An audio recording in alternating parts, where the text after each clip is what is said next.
نہیں یا اپنا اللہ کے ساتھ معاملہ خلوص اور اخلاص کی مبنی نہیں. دس از دی لٹمس ٹیسٹ. فتمنوا الموت ان کنتم صادقین ولن یتمنوه ابدا، اور یہ ہرگز نہیں کریں گے تمنا اس کی موت کی. بما قدمت ایدیہم، بسبب ان کرتوتوں کے جو ان کے ہاتھوں نے آگے بھیجے ہوئے ہیں. ہر شخص کو معلوم ہے میں نے کیا کمائی کی ہے، کیا بھیجی. واللہ علیم بالظالمین، اور اللہ ان ظالموں سے بخوبی واقف ہے. وَلَتَجِدَنَّهُمْ أَحْرَصَ النَّاسِ عَلَىٰ حَيَاةٍ، اور تم انہیں دیکھو گے اس دنیا کی زندگی پر تمام انسانوں سے بڑھ کر حریص. وَمِنَ الَّذِينَ أَشْرَكُوا، یہاں تک کہ مشرکوں سے زیادہ حریص. اور یہ بات صحیح ہے. اہل ایمان کے ساتھ مقابلہ مشرکین نے کیا، کھل کر میدان میں آ کر کیا، ڈٹ کر کیا. اپنی جانیں اپنے باطل معبودوں کے لیے قربان کی. یہودی نہیں لڑ سکے من ورائے جدر، فصیلوں کے پیچھے سے اور ادھر سے، لیکن سامنے آ کر مقابلہ نہیں کر سکے، اس لیے کہ انہیں جانیں بہت عزیز تھی. وَلَتَجِدَنَّهُمْ أَحْرَصَ النَّاسِ عَلَىٰ حَيَاةٍ وَمِنَ الَّذِينَ أَشْرَكُوا، حتیٰ یہ کہ مشرکین سے بھی زیادہ یہ دنیا کی زندگی کے حریص ہیں. يَوَدُّ أَحَدُهُمْ لَوْ يُعَمَّرُ أَلْفَ سَنَةٍ، ان میں سے ہر ایک کی یہ خواہش ہے کہ کسی طرح اس کی عمر 1000 برس ہو جائے. وَمَا هُوَ بِمُزَحْزِحِهِ مِنَ الْعَذَابِ أَن يُعَمَّرَ، اور اگر ان کو معمر کر بھی دیا جائے، طویل زندگی دے بھی دی جائے، تو عذاب سے تو چھٹکارا نہیں ملے گا. آخرت تو بالآخر تو آنی ہے. واللہ بصیر بما یعملون، اور اللہ دیکھ رہا ہے جو کچھ کہ وہ کر رہے ہیں. قل من کان عدوا لجبریل فإنه نزله على قلبك، اب جیسا کہ میں نے عرض کیا کہ ان کو خیال یہ تھا کہ آخری نبوت کا وقت تو قریب ہے، ہوگا وہ کوئی اسرائیلی، ہوگا ہم میں سے. معاملہ ہو گیا تلپٹ. اللہ نے ان کی آزمائش اتنی بڑی کر لی کہ جنہیں حقیر سمجھتے تھے، بڑی امیین ہیں، ان پڑھ ہیں، نہ ان کے پاس کتاب، نہ کوئی شریعت، نہ کوئی قانون، نہ کوئی ضابطہ، کچھ بھی نہیں. اللہ نے ان میں سے ایک آدمی کو، ایک شخص کو چن لیا. لہذا ان کے لیے اب ان کے اندر دشمنی پیدا ہوئی. کس سے؟ گالیاں دینے لگے حضرت جبرائیل کو، اس نے دشمنی کی ہمارے ساتھ. آ تو رہا تھا پیغام ہم میں سے کسی کے لیے، لے گیا ادھر. اور یہ بات آپ کو شاید بڑی عجیب لگے، لیکن یہ کہ شیخ احمد سرہندی رحمۃ اللہ علیہ نے اپنے مکاتیب میں یہ لکھا ہے کہ اہل تشیع کا ایک فرقہ ایسا بھی رہا ہے، میں نہیں جانتا کہ آج بھی ہے یا نہیں ہے، جس کو غرابیہ کہتے تھے. غرابیہ، ان کا عقیدہ یہ تھا کہ حضرت محمد صلی اللہ علیہ وسلم اور حضرت علی رضی اللہ تعالی عنہ، ان کی ارواح بالکل ایک دوسرے کے ایسے مشابہ تھیں جیسے ایک کوا دوسرے کوے کے مشابہ ہوتا ہے. غراب کوے کو کہتے ہیں. جبریل دھوکہ کھا گئے. وہ وہی اللہ نے بھیجی تھی علی کے لیے، لے گئے محمد کے پاس صلی اللہ علیہ وسلم. تو یہ بات جو شیخ احمد سرہندی کی لکھی ہوئی غرابیہ فرقہ ان کا، مجھے یہ نہیں معلوم کہ اب بھی ہے یا نہیں، لیکن یہ بات یہود کے ہاں جو ہے وہ موجود تھی. اور بات جان لیجئے، لَيَأْتِيَنَّ عَلَىٰ أُمَّتِي مَا أَتَىٰ عَلَىٰ بَنِي إِسْرَائِيلَ حَزْوًا نَعْلَ بِالنَّعْلِ، اس کی حقیقت اور سے اور منکشف ہوتی چلی جائے گی.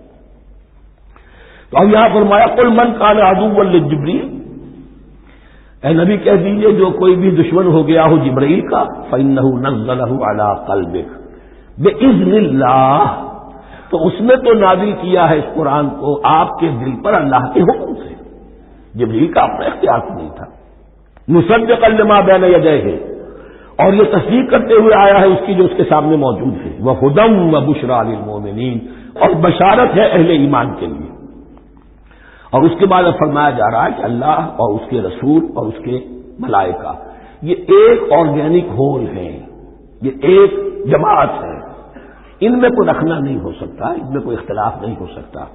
اگر کوئی جبریل کا دشمن ہے تو وہ اللہ کا دشمن ہے، اگر کوئی اللہ کے سچے رسول کا دشمن ہے تو وہ اللہ کا دشمن ہے، جبریل کا بھی دشمن ہے. من کان عدوا للہ وملائکتہ ورسلہ وجبریل ومیکال فإن اللہ عدو للکافرین. تو کان کھول کر سن لو، جو کوئی بھی دشمن ہے اللہ کا اور اس کے فرشتوں کا اور اس کے رسولوں کا اور جبرائیل کا اور میکائیل کا، تو اللہ تعالیٰ کی طرف سے بھی اعلان ہے کہ اللہ ایسے کافروں کا دشمن ہے. وَلَقَدْ أَنزَلْنَا إِلَيْكَ آيَاتٍ بَيِّنَاتٍ، اور اے نبی ہم نے آپ کی طرف نازل کر دی ہے روشن آیات. وَمَا يَكْفُرُ بِهَا إِلَّا الْفَاسِقُونَ، اور انکار نہیں کرتے ان کا مگر وہی کہ جو سرکش ہے. وَمَا يُضِلُّ بِهِ إِلَّا الْفَاسِقِينَ، تیسرے رکوع میں جو سورہ بقرہ کے الفاظ آئے تھے. أَوَكُلَّمَا عَاهَدُوا عَهْدًا نَبَذَهُ فَرِيقٌ مِّنْهُمْ، تو جب بھی کبھی انہوں نے کوئی عہد کیا، اللہ سے میثاق کیا، اللہ کے رسولوں سے کوئی عہد کیا، نبذہ فریق منہم، ان میں سے ایک گروہ نے اس معاہدے کو پھینک دیا اٹھا کر.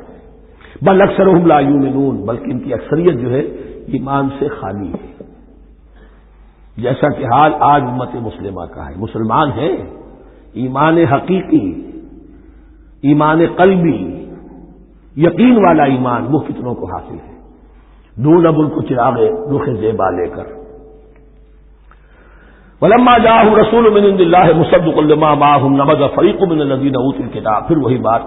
اور جب آئے ان کے پاس اللہ کی طرف سے ایک رسول علی محمد صلی اللہ علیہ وسلم، مصدق لما معهم، اور تصدیق کرتے ہوئے آئے ہیں اس کی جو ان کے پاس موجود ہے، ان کے ساتھ ہے. نبذ فریق من الذین اوتوا الکتاب کتاب اللہ وراء ظہورہم، ان کی ایک گروہ، ان کی ایک جماعت نے اللہ کی کتاب کو اپنی پیٹھوں کے پیچھے پھینک دیا. کأنہم لا یعلمون، گویا کہ وہ جانتے ہی نہیں، انجانے سے وہ کر رہے تھے کہ ہمیں کچھ پتہ نہیں. ان کے عوام پوچھتے ہوں گے کیا یہ وہی نبی ہے جن کا ذکر نہیں کیا پڑے؟ کوئی یقین سے نہیں کہہ سکتے. کچھ ابھی دیکھیں گے، تیل دیکھو، تیل کی دھار دیکھو. کأنہم لا یعلمون، جیسے وہ علم نہیں.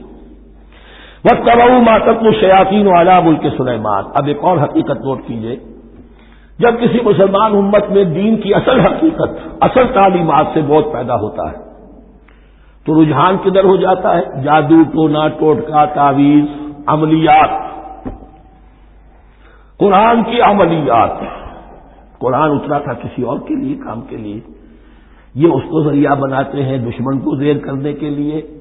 محبوب آپ کے قدموں میں آ کر گرے گا، عمل قرآنی ہے، اتنے 100 روپے کا آپ دیجیے تو مل جائے گا.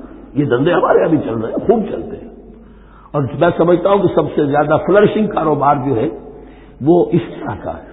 ہینگ لگے نہ فٹکڑی، نہ آپ کو اس میں محنت کرنے کی ضرورت ہے، نہ اس کے اندر آپ کو انویسٹ کرنے کی ضرورت ہے، اور کاروبار چلتا.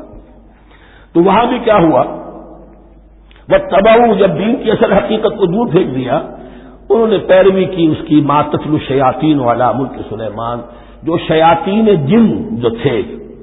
علی ملک سلیمان سے مراد ہے علی عہد ملک سلیمان، حضرت سلیمان کے زمانے میں، چونکہ اللہ تعالی نے ان جنات کو حضرت سلیمان کے تابع کر دیا تھا، تو وہاں پر چونکہ ان کا اب جو ہے کوئی میل جول زیادہ تھا لوگوں کے ساتھ، تو وہ انہیں کچھ اس قسم کی چیزیں سکھاتے رہتے تھے، گویا کہ اندر سے تخریب کاری.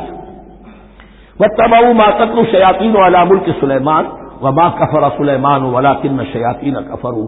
اور سن لو، سلیمان نے کبھی کفر نہیں کیا، بلکہ یہ شیاطین تھے کہ جو کفر کرتے تھے. جادو کفر ہے، لیکن آپ کو نقش سلیمانی آج تک بھی لفظ ملے گا، نقش سلیمانی. آج بھی مسلمان بھی ان چیزوں کو حضرت سلیمان کی طرف منسوب کر رہے ہیں. وہ ظلم اب بھی جاری ہے. وما کفر سلیمان ولکن الشیاطین کفروا یعلمون الناس السحر، وہ لوگوں کو جادو سکھاتے تھے. وما انزل علی الملکین ببابل ہاروت و ماروت، اور جو کچھ نازل کیا گیا 2 فرشتوں پر، ہاروت اور ماروت پر، بابل میں. بابل یہ ہے پرانا عراق، بیبلونیا. نبوکدنضر بھی بیبلونیا کا بادشاہ تھا، نمرود بھی بیبلونیا کا بادشاہ تھا. عراق کے بادشاہوں کا لقب ہی تھا نمرود، نواردہ اس کی جمع ہے. تو حضرت سلیمان کی حکومت جب تھی تو وہاں پر یہ لوگ جنات جو ہیں وہ اس قسم کی تخریب کاری کر رہے تھے. تو اللہ تعالیٰ نے آخری آزمائش کے لیے 2 فرشتوں کو زمین پر اتارا، اور وہ انسانی شکل میں لوگوں کو جادو سکھاتے تھے. بتاتے بھی جاتے تھے دیکھو جادو کفر ہے، ہم سے مت سیکھو، لیکن اس کے باوجود لوگ سیکھتے تھے. تو گویا کہ ان پر اتمام حجت ہو گیا کہ اب ان کے اندر خباثت جو ہے پوری طریقے سے گھر کر چکی ہے. وما يعلمان من احد، اور وہ نہیں سکھاتے تھے کسی کو بھی، حتی یقولا انما نحن فتنۃ فلا تکفر، یہاں تک کہ وہ کہتے تھے کہ دیکھو ہم تمہاری آزمائش کے لیے بھیجے گئے ہیں، ہم فتنہ ہیں تو تم کفر مت کرو. فیتعلمون منہما ما یفرقون به بین المرء وزوجہ، تو وہ سیکھتے تھے ان دونوں سے وہ شے کہ جس کے ذریعے سے تفریق کر سکے ایک شخص اور اس کی بیوی کے درمیان، تفرقہ ڈالنا گھروں کے اندر، فساد. اب بھی یہ عورتوں کے اندر یہ کام بڑی تیزی کے ساتھ چلتے ہیں، تعویذ اور دھاگے اور کیا کچھ گنڈے چلتے ہیں. وما هم بضارین به من احد، اور نہیں تھے وہ ضرر پہنچانے والے کسی کو کچھ بھی الا باذن اللہ، ایمان کا تقاضا یہ ہے کہ چاہے کوئی دوا ہو وہ بھی باذن رب کام کرے گی ورنہ نہیں، کوئی اور اسباب طبیعیہ ہیں ان کے بھی اثرات ظاہر ہوں گے اگر اللہ چاہے گا، اس کے بغیر کچھ نہیں ہو سکتا، جادو کا بھی اثر ہوگا تو اللہ کے اذن سے ہوگا۔ تو بندہ مومن کو ڈٹے رہنا چاہیے اور مقابلہ کرنا چاہیے۔ وما هم بضارين به من احد الا باذن الله ويتعلمون ما يضرهم ولا ينفعهم، اور وہ سیکھتے تھے ان سے وہ چیزیں جو ان کے لیے مضرت بخش تھی، ضرر پہنچانے والی اور انہیں نفع نہیں پہنچاتی تھی۔ وَلَقَدْ عَلِمُوا لَمَنِ اشْتَرَاهُ مَا لَهُ فِي الْآخِرَةِ مِنْ خَلَاقٍ، حالانکہ یہ بات ان کے علم میں آ چکی تھی کہ جس نے بھی اس چیز کو حاصل کیا، جادو سیکھا، اس کا پھر آخرت میں کوئی حصہ نہیں ہے۔ وَلَبِئْسَ مَا شَرَوْا بِهِ أَنفُسَهُمْ، اور بری تھی وہ چیز جس کے لیے انہوں نے اپنے آپ کو فروخت کر دیا، لَوْ كَانُوا يَعْلَمُونَ، کاش کہ انہیں علم ہوتا۔ وَلَوْ أَنَّهُمْ آمَنُوا وَاتَّقَوْا، اور اگر وہ ایمان رکھتے اور تقوی کی روش اختیار کرتے، لَمَثُوبَةٌ مِّنْ عِندِ اللَّهِ خَيْرٌ، تو بدلہ پاتے اللہ کی طرف سے بہت ہی اچھا، بہت خیر۔ لَوْ كَانُوا يَعْلَمُونَ، کاش کہ ان کو معلوم ہوتا۔ یا ایھا الذین آمنوا لا تقولوا راعنا وقولوا انظرنا واسمعوا، اب ایک اور مثال ان کی، وہ تو تھے منافقین بنی اسرائیل جن کا ذکر ہوا، سمعنا وعصینا۔ اب یہاں یہ منافقین جو یہاں پر مسلمانوں میں شامل ہو گئے تھے، یہود کے زیر اثر لوگ، اور آ گئے ہیں مسلمانوں میں بھی، اب ان کا معاملہ کیا تھا؟ جب حضور صلی اللہ علیہ وسلم کی محفل میں بیٹھتے تھے تو جیسے ہوتا ہے آپ نے کوئی بات فرمائی تو اگر فرض کیجئے کہ ادھر کے لوگوں نے نہیں سنی، بات سمجھ میں نہیں آئی، تو وہ ان سے درخواست کرتے تھے رعاینا، حضور ذرا ہماری رعایت کیجئے، بات کو دوبارہ دہرا دیجئے، ہماری سمجھ میں نہیں آیا۔ اب اس کا وہ کیا کرتے تھے یہودی یا یہ ان کے یہودیوں کے زیر اثر منافقین، رعاینا، اے ہمارے چرواہے، گویا کہ دل میں خوش ہو رہے ہیں، خباثت نفس اس کو غذا بھی نہیں ہے، ہم نے تو رعاینا کہہ دیا۔ کسی نے اگر ٹوک دیا، بابا میں نے رعاینا کہا تھا، معلوم ہوتا آپ کی سماعت میں کوئی خلل پیدا ہو چکا ہے، یہ انداز۔ تو مسلمانوں سے کہا جا رہا ہے، یہ واحد آیت ہے اس پورے سلسلے میں جس میں خطاب یا ایھا الذین آمنوا سے ہے، لیکن اصل میں روئے سخن اب بھی بنی اسرائیل کی شرارت ہے۔ یا ایھا الذین آمنوا لا تقولوا راعنا وقولوا انظرنا واسمعوا، دیکھو تم اس لفظ ہی کو چھوڑ دو، اے اہل ایمان تم مت کہا کرو راعنا، تم کہا کرو انظرنا، اے نبی ہماری طرف توجہ فرمائیے یا ہمیں مہلت دیجیے۔ نظر کے دونوں معنی ہیں، دیکھنا ہمیں دیکھیے، اور انتظار بھی اسی سے بنا ہے، ذرا سی مہلت دیجیے۔ واسمعوا، اور دوسرے یہ کہ توجہ سے سنا کرو تاکہ دوبارہ پوچھنے کی ضرورت ہی پیش نہ آئے۔ وللکافرین عذاب الیم، اور ان کافروں کے لیے تو دردناک عذاب ہے۔ ما یود الذین کفروا من اہل الکتاب ولا المشرکین ان ینزل علیکم من خیر من ربکم، اور نہیں چاہتے وہ لوگ کہ جنہوں نے کفر کیا ہے اہل کتاب میں سے اور مشرکین میں سے بھی، کہ نازل ہو تم پر کوئی بھی خیر تمہارے رب کی طرف سے۔ یہ اہل کتاب بھی اور مشرکین مکہ بھی یہ جل رہے ہیں حسد میں، حسد کی آگ میں، کہ یہ کلام پاک تمہیں کیوں دے دیا گیا، یہ آخری منصب نبوت کا جو ہے خاتم النبیین، یہ منصب جو ہے یہ انہیں کیوں مل گیا؟ وہ نہیں چاہتے کہ کوئی بھی خیر اللہ کی طرف سے تمہیں ملے۔ واللہ یختص برحمتہ من یشاء، حالانکہ یہ اللہ کا پریروگیٹو ہے، اللہ کا فیصلہ ہے، اللہ خاص کر لیتا ہے اپنی رحمت کے لیے جس کو چاہے، یہ اس کا فیصلہ ہے۔ واللہ ذو الفضل العظیم، اور اللہ تعالیٰ بڑے فضل والا ہے۔ ما ننسخ من آیۃ او ننسها نأت بخیر منها او مثلها، ہم نہیں منسوخ کرتے کسی بھی آیت کو یا اسے بھلواتے۔ ایک تو ہے ننسخ، منسوخ کر دینا، ایک ہے حافظے سے ہی کسی کے محو کر دینا۔ ما ننسخ من آیۃ او ننسها نأت بخیر منها، تو ہم اس کی جگہ پر اس سے بہتر لے آتے ہیں، او مثلها یا ویسی ہی لے آتے ہیں۔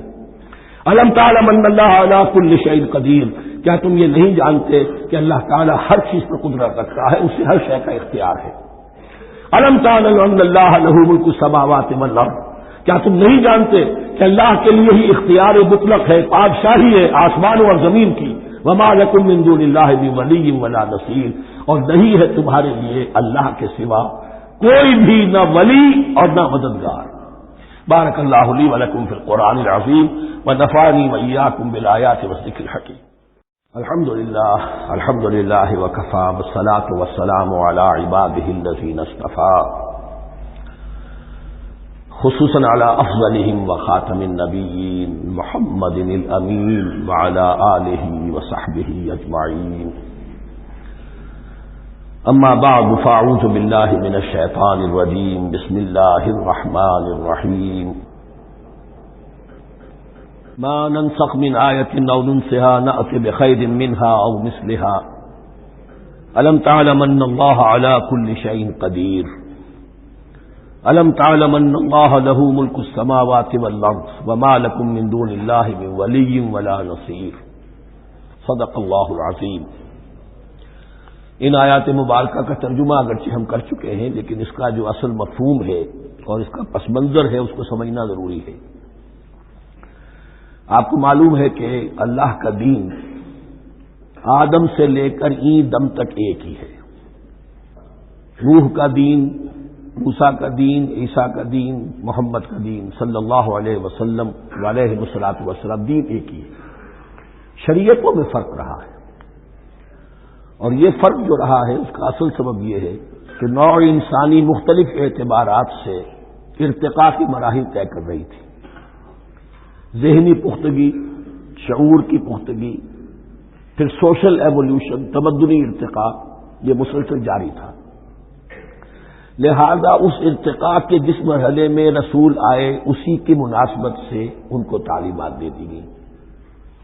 ان میں وہ حصے بھی تھے کہ جو ایٹرنل ہیں، جو ہمیشہ رہیں گے، اور ایسے بھی تھے کہ جو اس زمانے کی مناسبت سے تھے۔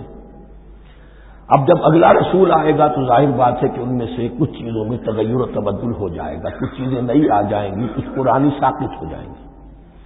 یہ پرانی چیزوں کا ساقط ہونا یہ کہلاتا ہے ناسخ ہونا، ناسخ و منسوخ کا مسئلہ، کہ وہ حکم منسوخ ہو گیا اور اس کی جگہ پر کوئی اور حکم آ گیا ہے۔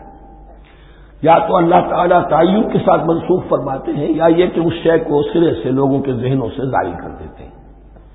اعتراض یہ کر رہے تھے یہودی کہ اگر تو یہ دین وہی ہے جو موسیٰ کا تھا تو ظاہر بات ہے کہ پھر شریعت پوری وہی ہونی چاہیے۔ اس کے اعتراض کا جواب ہے جو یہاں دیا جا رہا ہے، اور یہی مسئلہ پھر قرآن میں بھی ہے۔ قرآن کی بھی تدریج کے ساتھ شریعت کی تکمیل ہوئی ہے۔ جیسا کہ میں نے پہلے عرض کیا تھا، شریعت کا بلو پرنٹ آپ کو سورہ بقرہ میں مل جائے گا آگے چل کر، لیکن شریعت کی تکمیل ہوئی ہے سورہ مائدہ میں۔ یہ جو تقریباً 5-6 سال کا وقفہ ہے، اس میں کچھ احکام شروع میں دیے گئے، پھر ان میں رد و بدل کر کے، اور پھر آخر میں الیوم اکملت لکم دینکم واتممت علیکم نعمتی ورضیت لکم الاسلام دینا۔ تو یہ ناسخ و منسوخ کا مسئلہ صرف سابقہ شریعتوں اور شریعت محمدی میں نہیں ہے صلی اللہ علیہ وسلم، بلکہ خود شریعت محمدی میں بھی زمانی اعتبار سے ارتقاء ہوا ہے کہ پہلے شراب کے بارے میں حکم دیا گیا کہ اس کی مضرت زیادہ ہے، گناہ کا پہلو زیادہ ہے، کچھ فائدے بھی ہیں بس۔ اس کے بعد آیا اگر شراب کے نشے میں ہو تو نماز مت پڑھو، نماز کے قریب مت جاؤ۔ تو مائدہ میں آخری حکم آ گیا، حال انتم منتہون، اب باز آتے ہو کہ نہیں آتے، حرام کر دیا گیا۔ تو یہ تدریجاً ہوا ہے۔ تو ناسخ و منسوخ قرآن میں بھی ہے، اور ناسخ و منسوخ قرآن اور تورات کے مابین بھی ہے۔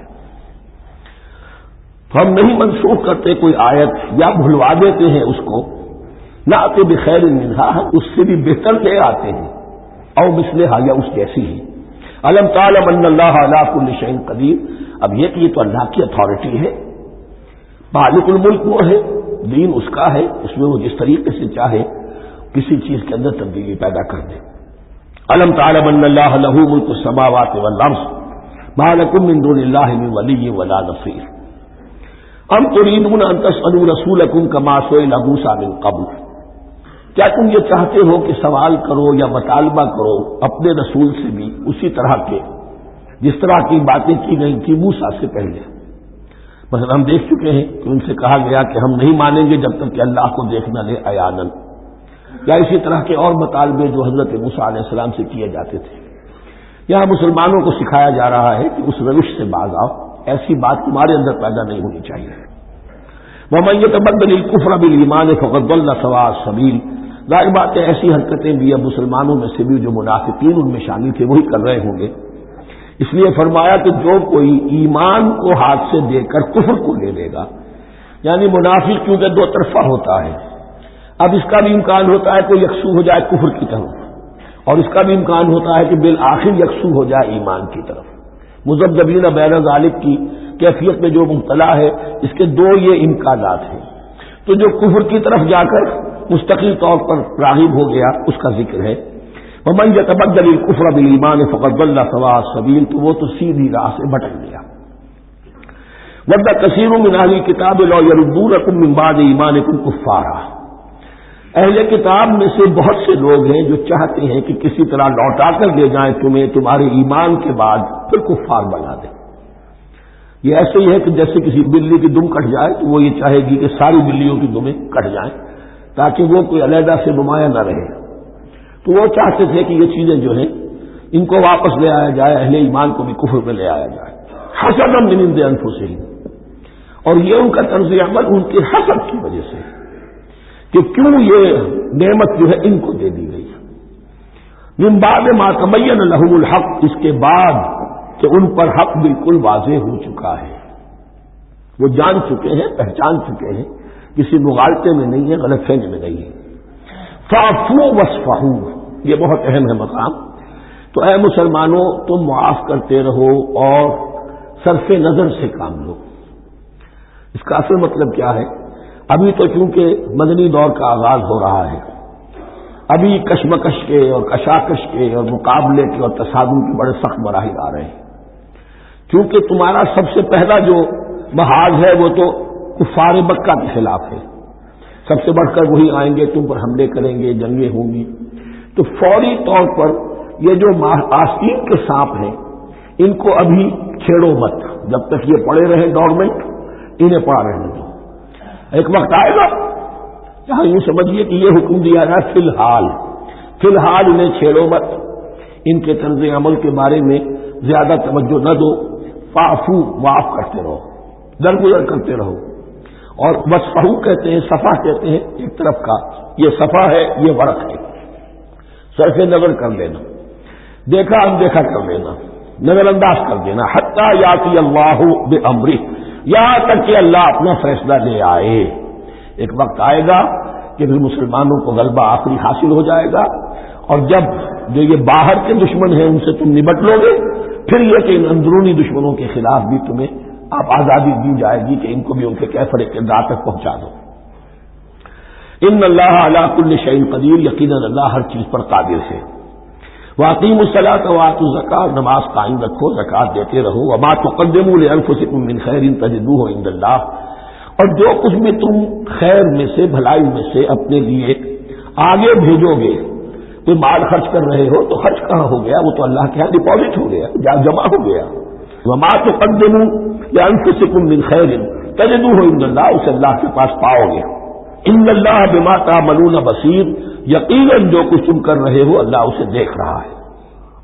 وقالوا لن يدخل الجنة الا من كان هودا او نصارى. اب دیکھیں جب یہ نئی امت اب تشکیل پا رہی ہے تو یہودی اور نصرانی جو ایک دوسرے کے دشمن تھے مسلمانوں کے مقابلے میں جمع ہو گئے. انہوں نے کہنا یہ شروع کیا، وقالوا لن يدخل الجنة، ہرگز نہیں داخل ہوگا جنت میں، الا من كان هودا او نصارى، سوائے اس کے جو یا تو یہودی ہو یا نصرانی ہو. جیسے ہمارے ہاں بھی ہوتا ہے، اہل حدیث کے مقابلے میں دیوبندی بریلوی جمع ہو جائیں، چاہے وہ آپس میں ایک دوسرے کے ساتھ جو بھی ان کا بیر ہے وہ اپنی جگہ ہے. اسی طریقے سے اہل تشیع کے مقابلے میں شاید اور جو ہے سنت کے لوگ جمع ہو جائیں. تو ایک کامن اینمی جب آ جاتا ہے تو پھر یہ ہے کہ وہ لوگ جن کے اپنے اندر بڑی کنٹرڈکشنز ہیں وہ پھر ایک متحدہ محاذ بناتے ہیں. وقالوا لن يدخل الجنة الا من كان هودا او نصارى تلك امانيهم، یہ لفظ دوبارہ آ گیا. یہ ان کی خواہشات ہیں، من گھڑت خیالات ہیں، ان کی وشفل تھنکنگ ہے. قل هاتوا برهانكم ان كنتم صادقين، کہو ان سے لاؤ کوئی دلیل اگر تم سچے ہو. دلیل کتاب سے لاؤ، کہیں تورات میں لکھا ہے یہ، کہیں یہ انجیل میں لکھا ہے. جو تورات اور جو انجیل تمہارے پاس ہے اسی میں سے دکھا دو کہ یہ لکھا ہوا، کہیں لکھا ہوا نہیں. اب یہاں پر وہ یونیورسل ٹروتھ آ رہا ہے بلا من اسلم وجهه للہ وهو محسن، کیوں نہیں؟ ہر وہ شخص کے جو اپنا چہرہ اللہ کے سامنے جھکا دے اور وہ محسن ہو، اس کا رویہ صدق پر، سچائی پر، حسن کردار پر مبنی ہو، سر کا جھکانا منافقانہ نہ ہو، جزوی نہ ہو کہ کچھ مانا کچھ نہیں مانا۔ بلا من اسلم وجهه للہ وهو محسن فلہ اجرہ عند ربہ، تو اس کے لیے اس کا اجر محفوظ ہے اس کے رب کے پاس۔ فلا خوف علیہم ولا هم يحزنون، نہ ان پر کوئی خوف ہوگا اور نہ ہی وہ حزن سے دوچار ہوں گے۔ یہ دوسری آیت ہے کہ جس سے کچھ لوگوں نے استدلال کیا ہے کہ ایمان بالرسالت ضروری نہیں ہے۔ اب دیکھیے اس کا جواب وہی ہوگا، نمبر ایک تو یہ، ہر جگہ پر ساری چیزیں بیان نہیں کی جایا کرتی ہیں، کوئی چیز کہیں بیان کی گئی، کوئی کہیں بیان کی گئی ہے۔ کتاب کو لینا ہے تو پوری کو پوری ایک کتاب کی حیثیت سے۔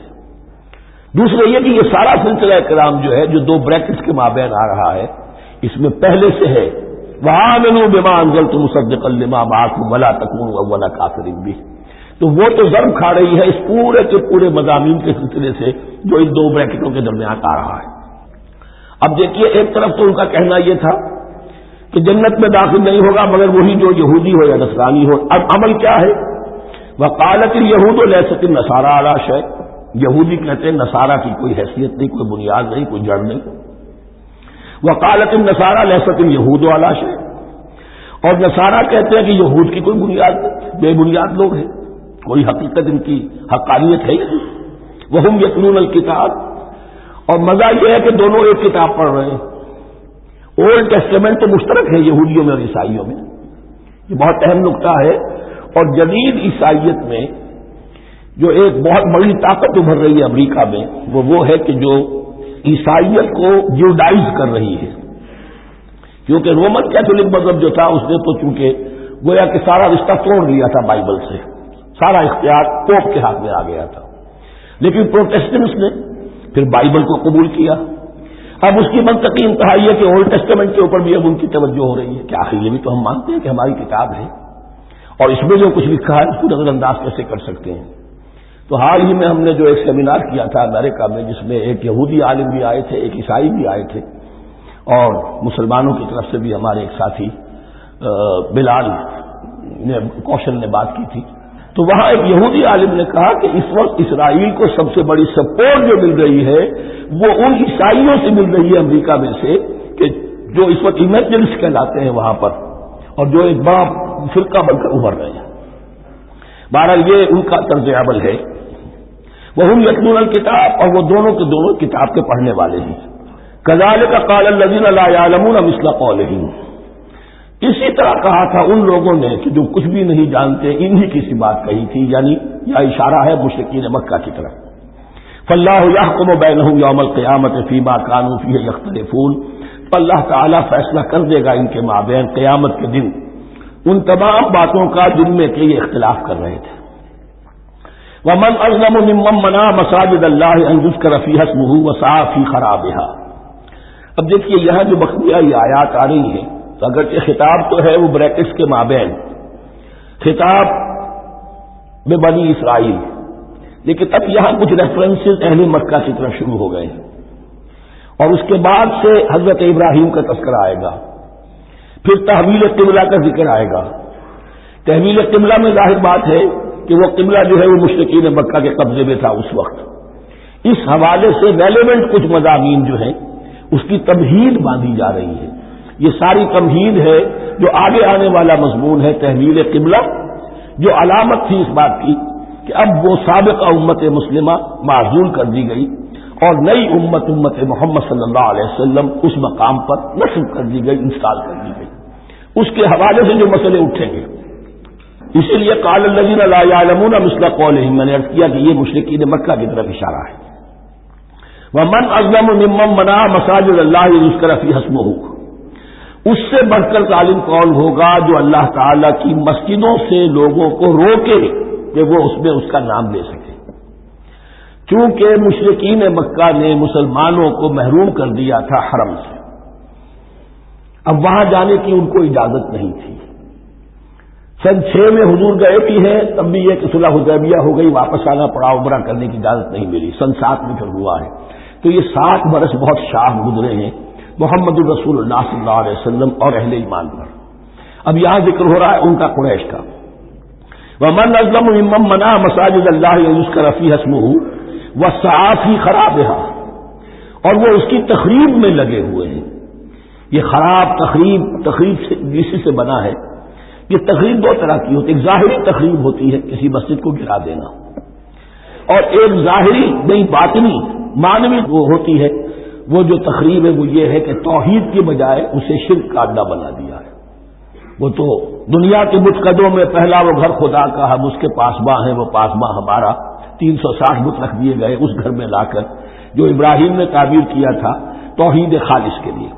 وَسَعَىٰ فِي خَرَابِهَا، یہ لفظ ذرا نوٹ کر لیجئے، یہ ایک حدیث میں بھی آیا ہے، بڑی دلدوز حدیث ہے، اور میں چاہتا ہوں کہ آپ اسے ذہن میں رکھیں۔ حضور نے فرمایا یوشک ان یاتی علی الناس زمان، اندیشہ ہے کہ لوگوں پر یعنی میری امت پر ایک زمانہ ایسا بھی آ جائے گا، اب گنتے جائیے، لا یبقى من الاسلام الا اسمہ، اسلام میں سے اس کے نام کے سوا کچھ نہیں بچے گا، ولا یبقى من القرآن الا رسمہ، قرآن میں سے اس کے رسم الخط، الفاظ اور حروف کے سوا کچھ نہیں بچے گا، اسی کی اللہ تعالی نے ضمانت دی ہے، یہ محفوظ رہے گا رسم عثمانی۔ مساجدہم عامرۃ، ان کی مسجدیں آباد تو بہت ہوں گی، وہی خراب من الہدی، ہدایت سے خالی ہو جائیں گی، یہ خراب کے لفظ سے، یہ خراب من الہدی، وعلماؤہم شر الناس تحت عظیم السماء، اور ان کے علماء آسمان کی چھت کے نیچے کی بدترین انسان ہیں، من عندہم تخرج الفتنۃ وفیہم تعود، فتنہ انہی کے اندر سے برآمد ہوگا، انہی میں گھس جائے گا، یعنی ان کا کام فتنہ انگیزی، مخالفت، جنگ و جدال، بھڑکانا، اپنے اپنے فرقے کے لوگوں کے جذبات کو بھڑکاتے رہنا اور مسلمانوں کے اندر اختلافات کو ہوا دینا، یہی ان کا کام رہ جائے گا۔ آج جن کو ہم علماء کہتے ہیں، ان کی عظیم اکثریت اس کیفیت سے دوچار ہو چکی ہے۔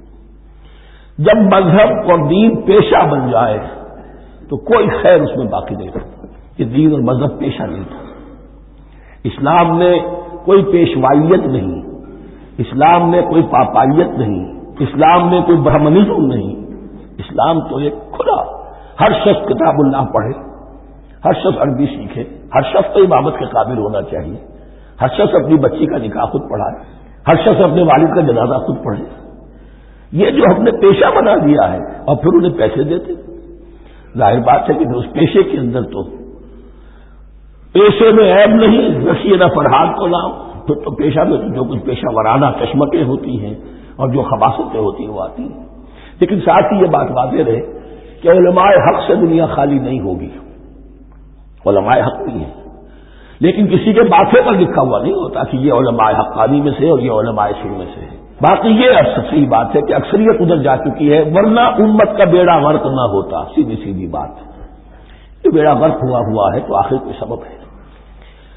اولئک ما کان لهم ان يدخلوها الا خائفین، ایسے لوگوں کو تو سوائے اس کے ان کا کوئی مقام نہیں ہے کہ انہیں داخل ہونے کی بھی اجازت نہیں ہونی چاہیے اس میں، یعنی اللہ کی مسجدوں میں، مگر خوف زدہ ہو کر، ڈر کر۔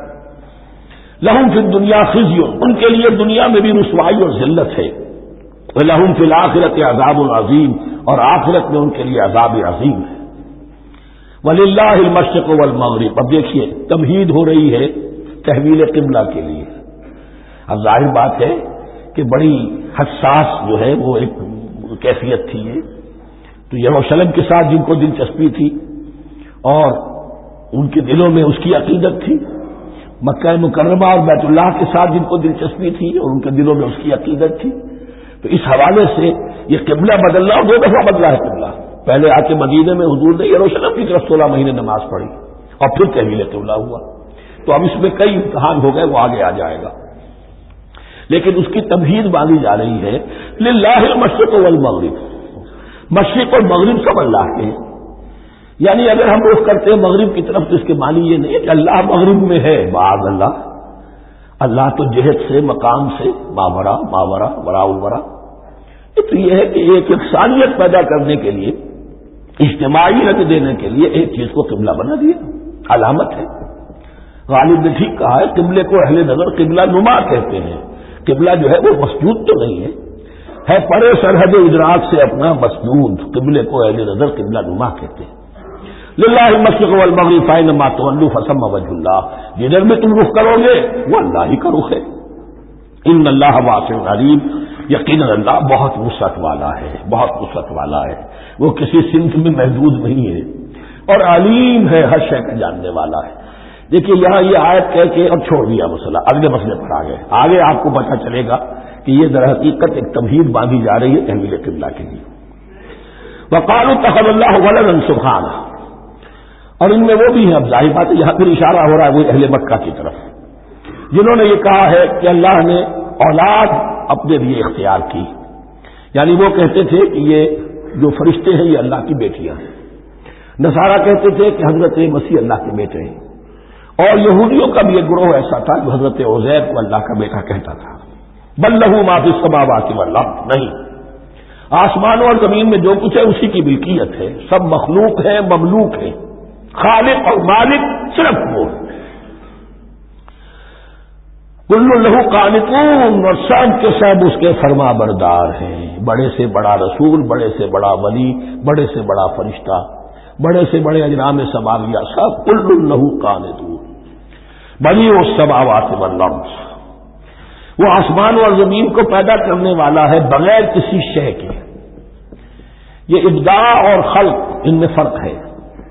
ابداع، بلکہ شاہ ولی اللہ دہلوی نے حجت اللہ البالغہ کا جو پہلا چیپٹر ہے اس کو یہی 3 عنوان دیے ہیں۔ اللہ تعالیٰ کے افعال بنیادی طور پر 3 ہیں، ابداع، خلق، تدبیر۔ ابداع ہے جسے انگریزی میں کہتے ہیں کریشن ایکس نہیلو، آدم نے محض سے کچھ بنا دیا، کچھ نہیں تھا اور بنا دیا، کن فیکون، یہ ابداع ہے۔ خلق ہے اب ایک چیز سے دوسری چیز بنانا، گارے سے انسان بنایا، یہ تخلیق ہے، آگ سے جن بنایا، یہ تخلیق ہے، نور سے فرشتے بنا، یہ تخلیق ہے۔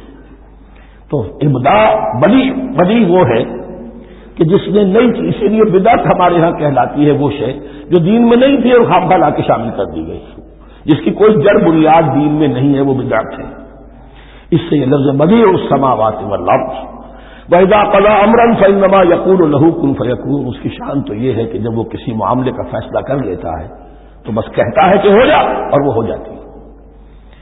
وَقَالَ الَّذِينَ لَا يَعْلَمُونَ لَوْلَا يُكَلِّمُنَا اللَّهُ وَتَأْتِينَا آیَةٌ، اور کہا ان لوگوں نے جو علم نہیں رکھتے، یہاں پھر وہی مشرکین مکہ کی طرف روئے سخن ہے، کیوں نہیں بات کرتا ہم سے اللہ، اور کیوں نہیں کوئی لے آتا ہمارے پاس کوئی نشانی۔ یہ میں عرض کر چکا ہوں، یہ مضمون جو ہے کہ ان کا مطالبہ تھا بہت شدت کے ساتھ کہ کوئی معجزے ویسے ہی دکھاؤ جیسے تم کہتے ہو کہ عیسیٰ نے دکھائے تھے، موسیٰ نے دکھائے تھے، تو ہمارے یہ مطالبے پورے کر دو، ہم مان لیں گے۔ یہ ذکر آئے گا سورہ انعام میں اور پھر سورہ بنی اسرائیل میں۔ کذالک قال الذین من قبلہم مثل قولہم، اسی طرح کی باتیں جو لوگ ان سے پہلے آئے تھے وہ بھی کہتے رہے۔ تشابہت قلوبہم، ان کے دل ایک دوسرے سے مشابہ ہو گئے۔ قد بینا الآیات لقوم یوقنون، اور ہم نے تو اپنی آیات کو واضح کر دیا ہے ان لوگوں کے لیے جو یقین کرنا چاہیں۔ انا ارسلناک بالحق بشیرا ونذیرا، اے نبی ہم نے آپ کو بھیجا ہے حق کے ساتھ بشیر اور نذیر بنا کر۔ بنیادی حیثیت آپ کی یہ ہے کہ آپ اہل حق کو بشارت دیں، فراح و ریحان و جنت النعیم، فسلام لک من اصحاب الیمین، یہ بشارت دیجیے۔ اور جو غلط راستے پر جائیں، کفر کریں، منافقت میں مبتلا ہوں، ملحد ہوں اور بدعملی کریں، ان کو آپ خبردار کر دیجئے کہ جہنم ان کے لیے تیار کر دی گئی ہے۔ آپ کا کام دعوت ہے، ابلاغ ہے، تبلیغ ہے، نصیحت ہے۔ ولا تسألوا عن اصحاب الجحیم، آپ سے سوال نہیں کیا جائے گا جہنمیوں کے بارے میں کہ محمد یہ کیوں جہنم میں پہنچ گئے، ہم نے کوئی بھیجا تھا، تمہارے ہوتے ہوئے یہ جہنمی کیوں ہو گئے؟ نہیں، یہ آپ کی ذمہ داری نہیں ہے۔ کون جنت میں جانا چاہتا ہے، کون جہنم میں جانا چاہتا ہے، یہ آدمی کا اپنا فیصلہ ہے۔ آپ کا کام ہے کہ حق کو واضح کر دیں، ہاں وضاحت میں کمی نہ رہ جائے، حق واضح ہو جائے۔ کوئی اشتباہ نہ ہو، بالکل مبرہن ہو جائے، واضح ہو جائے، بس یہ ذمہ داری آپ کی ہے، اس سے زیادہ نہیں۔ یہ مسئولیت جو ہوتی ہے، انسان اگر اپنی اصل مسئولیت سے زیادہ ذمہ داری اپنے سر پر ڈال لے تو اس سے بھی بہت بڑی بڑی گمراہیاں پیدا ہوتی ہیں، اور اس کا جو تذکرہ ہو رہا ہے بڑی گمراہی تو معاذ اللہ وہ تو ہمارے حوالے سے ہوتی ہے۔ ہمارے ہاں کی بہت سی جماعتیں جو ہیں اسی طرح کی غلطیوں کی وجہ سے وہ غلط راستوں پر پڑ گئی، پوری تحریکیں برباد ہو گئی۔ لیکن یہاں بھی حضور کا معاملہ کیا ہو رہا تھا کہ حضور چاہتے تھے کہ کسی طرح یہ علماء یہود ایمان لے آئے، بہرحال حضور کے دل میں رغبت، آخر مکے میں آپ تھے تو دعائیں مانگتے تھے، اے اللہ عمرو بن ہشام اور عمر بن خطاب میں سے کسی ایک کو تو میری جھولی میں ڈال دیں۔ تو اسی طرح کی دعا آپ نے کی ہوگی۔ فرمایا وَلَن تَرْضَىٰ عَنكَ الْيَهُودُ وَلَا النَّصَارَىٰ حَتَّىٰ تَتَّبِعَ مِلَّتَهُمْ۔ اے نبی کسی مغالطے میں نہ رہیے، ہرگز راضی نہیں ہوں گے آپ سے نہ یہ یہودی اور نہ نصرانی، جب تک کہ آپ پیروی نہ کریں ان کی ملت کی۔ لہذا امید منقطع کر لیجیے، اس لیے کہ زیادہ امید ہو تو مایوسی ہو جاتی ہے۔ اقبال نے بہت خوب کہا ہے بندہ مومن کے بارے میں، جس کی امیدیں قلیل، جس کے مقاصد جلیل۔ مقصد اونچا لیکن امید قلیل رکھیے، اللہ چاہے گا تو ہو جائے گا، نہیں چاہے گا تو میرا کام تو اپنی حد تک اپنا فرض ادا کر دینا ہے۔ اس سے زیادہ کی جو ہے خواہش اپنے دل میں پالیں گے، کسی اجرت پسندی میں گرفتار ہو جائیں گے، کہیں دائیں بائیں ہک اور کرک کے ذریعے سے کہیں پہنچنے کی کوشش کریں گے اور اپنے آپ کو بھی برباد کر دیں گے۔ لن ترضى عنك اليهود ولا النصارى حتى تتبع ملتهم قل ان هدى الله هو الهدى، کہہ دیجئے دیکھو ہدایت تو ہے اللہ کی ہدایت۔ وَلَئِنِ اتَّبَعْتَ أَهْوَاءَهُمْ، اور نبی آپ بھی کان کھول کر سن لیں، اگر آپ نے ان کی خواہشات کی پیروی کی، یہاں ہم جوڑ دیں گے الفاظ بالفرض بفرض محال، اگر آپ نے ان کی خواہشات کی پیروی کی کہ کچھ چلو لے دو کے معاملہ کر لو، کچھ ان کی بات مانو، کچھ اپنی بات منوا لو، یہ مکے میں بھی قریش کی طرف سے بھی آیا تھا کہ کچھ اپنی بات منوا لیجیے، کچھ ہماری بات کمپرومائز کیجیے۔ اب ظاہر بات کہ یہاں اب یہود کے ساتھ یہی معاملہ ہے۔ وَلَئِنِ اتَّبَعْتَ أَهْوَاءَهُمْ بَعْدَ الَّذِي جَاءَكَ مِنَ الْعِلْمِ مَا لَكَ مِنَ اللَّهِ مِنْ وَلِيٍّ وَلَا نَصِيرٍ، اور اگر بفرض محال آپ نے پیروی کی ان کی خواہشات کی، اس کے بعد کہ آپ کے پاس علم آ چکا، تو نہیں ہوگا کوئی بھی اللہ کے مقابلے میں آپ کے لیے کوئی مددگار یا حمایتی۔ معاذ اللہ، حق کی تلوار بڑی ننگی ہے، اور یہاں اللہ کا عدل یہ فرد سے فرد تک بدلتا نہیں ہے، نہ امت سے امت کی طرف بدلے گا۔ قوم اور کسی اور قوم سے ایک معاملہ، کسی دوسری قوم سے کوئی اور معاملہ نہیں۔ اللہ کے اصول ہیں، اللہ کے قوانین ہیں، اس کی فطرت ہے، فطرت اللہ التی فطر الناس علیہا، پھر یہ کہ اس کی سنت ہے، لن تجد لسنت اللہ تحویلا ولن تجد لسنت اللہ تبدیلا۔ الذین آتیناہم الکتاب یتلونہ حق تلاوتہ، وہ لوگ کہ جنہیں ہم کتاب دیتے ہیں وہ اس کی تلاوت کرتے ہیں جیسا کہ اس کی تلاوت کا حق ہے۔ اس پر میں نے اپنے کتاب سے میں بحث کی ہے، تلاوت کا اصل حق کیا ہے۔ مسلمانوں پر قرآن مجید کے حقوق نامی کتاب سے اب یہاں پہ تفصیل سے بیان کرنے کا وقت نہیں ہے، لیکن ایک بات جان لیجیے کہ تلاوت کا لفظ جو قرآن کے لیے قرآن نے اختیار کیا یہ بڑا ذو معنیین ہے۔ تلا یتلو ہم اسے بھی کہتے ہیں پڑھنا، اور تلا یتلو کسی کے پیچھے پیچھے چلنے کو کہتے ہیں۔ والشمس وضحاها والقمر اذا تلاها، سورج کے بعد پیچھے آتا ہے چاند۔ تو یتلو کے معنی کیا ہے؟ when you are reading the book you are following the text۔ بعض لوگوں کو جگہوں کا انگلی ان کی چلتی ہے ساتھ ساتھ، وہ بیچارے زیادہ ماہر نہیں ہیں تو تاکہ نگاہ ادھر سے ادھر نہ ہو جائے، ایک سطح سے دوسری سطح پر نہ پہنچ جائے، انگلی بھی ساتھ ساتھ پھیرتے ہیں، تو فالوئنگ دی ٹیکسٹ۔ لیکن اس تلاوت کا اصل حق کیا ہوگا؟ جب آپ اس کتاب کو فالو کریں، اسے اپنا امام بنائیں، اس کے پیچھے چلیں، اس کا اتباع کریں، اس کی پیروی کریں، جس کی کہ دعا ہم کرتے ہیں وَاجْعَلْهُ لَنَا إِمَامًا وَنُورًا وَهُدًى وَرَحْمَةً، تو اللہ تو بنائے گا ہمارا امام اس کو اسی وقت جب کہ ہم فیصلہ کر دیں کہ ہم اس کتاب کے پیچھے چلیں گے۔ الذین آتیناہم الکتاب یتلونہ حق تلاوتہ اولئک یؤمنون بہ،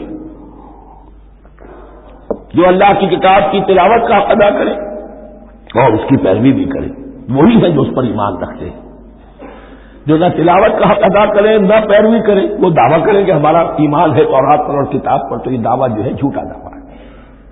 میں وہ حدیث آپ کو سنا چکا ہوں، ما آمن بالقرآن من استحل محارمہ، جس شخص نے قرآن کی کسی حرام کردہ شے کو اپنے لیے حلال کر لیا، اس کا قرآن پر کوئی ایمان نہیں۔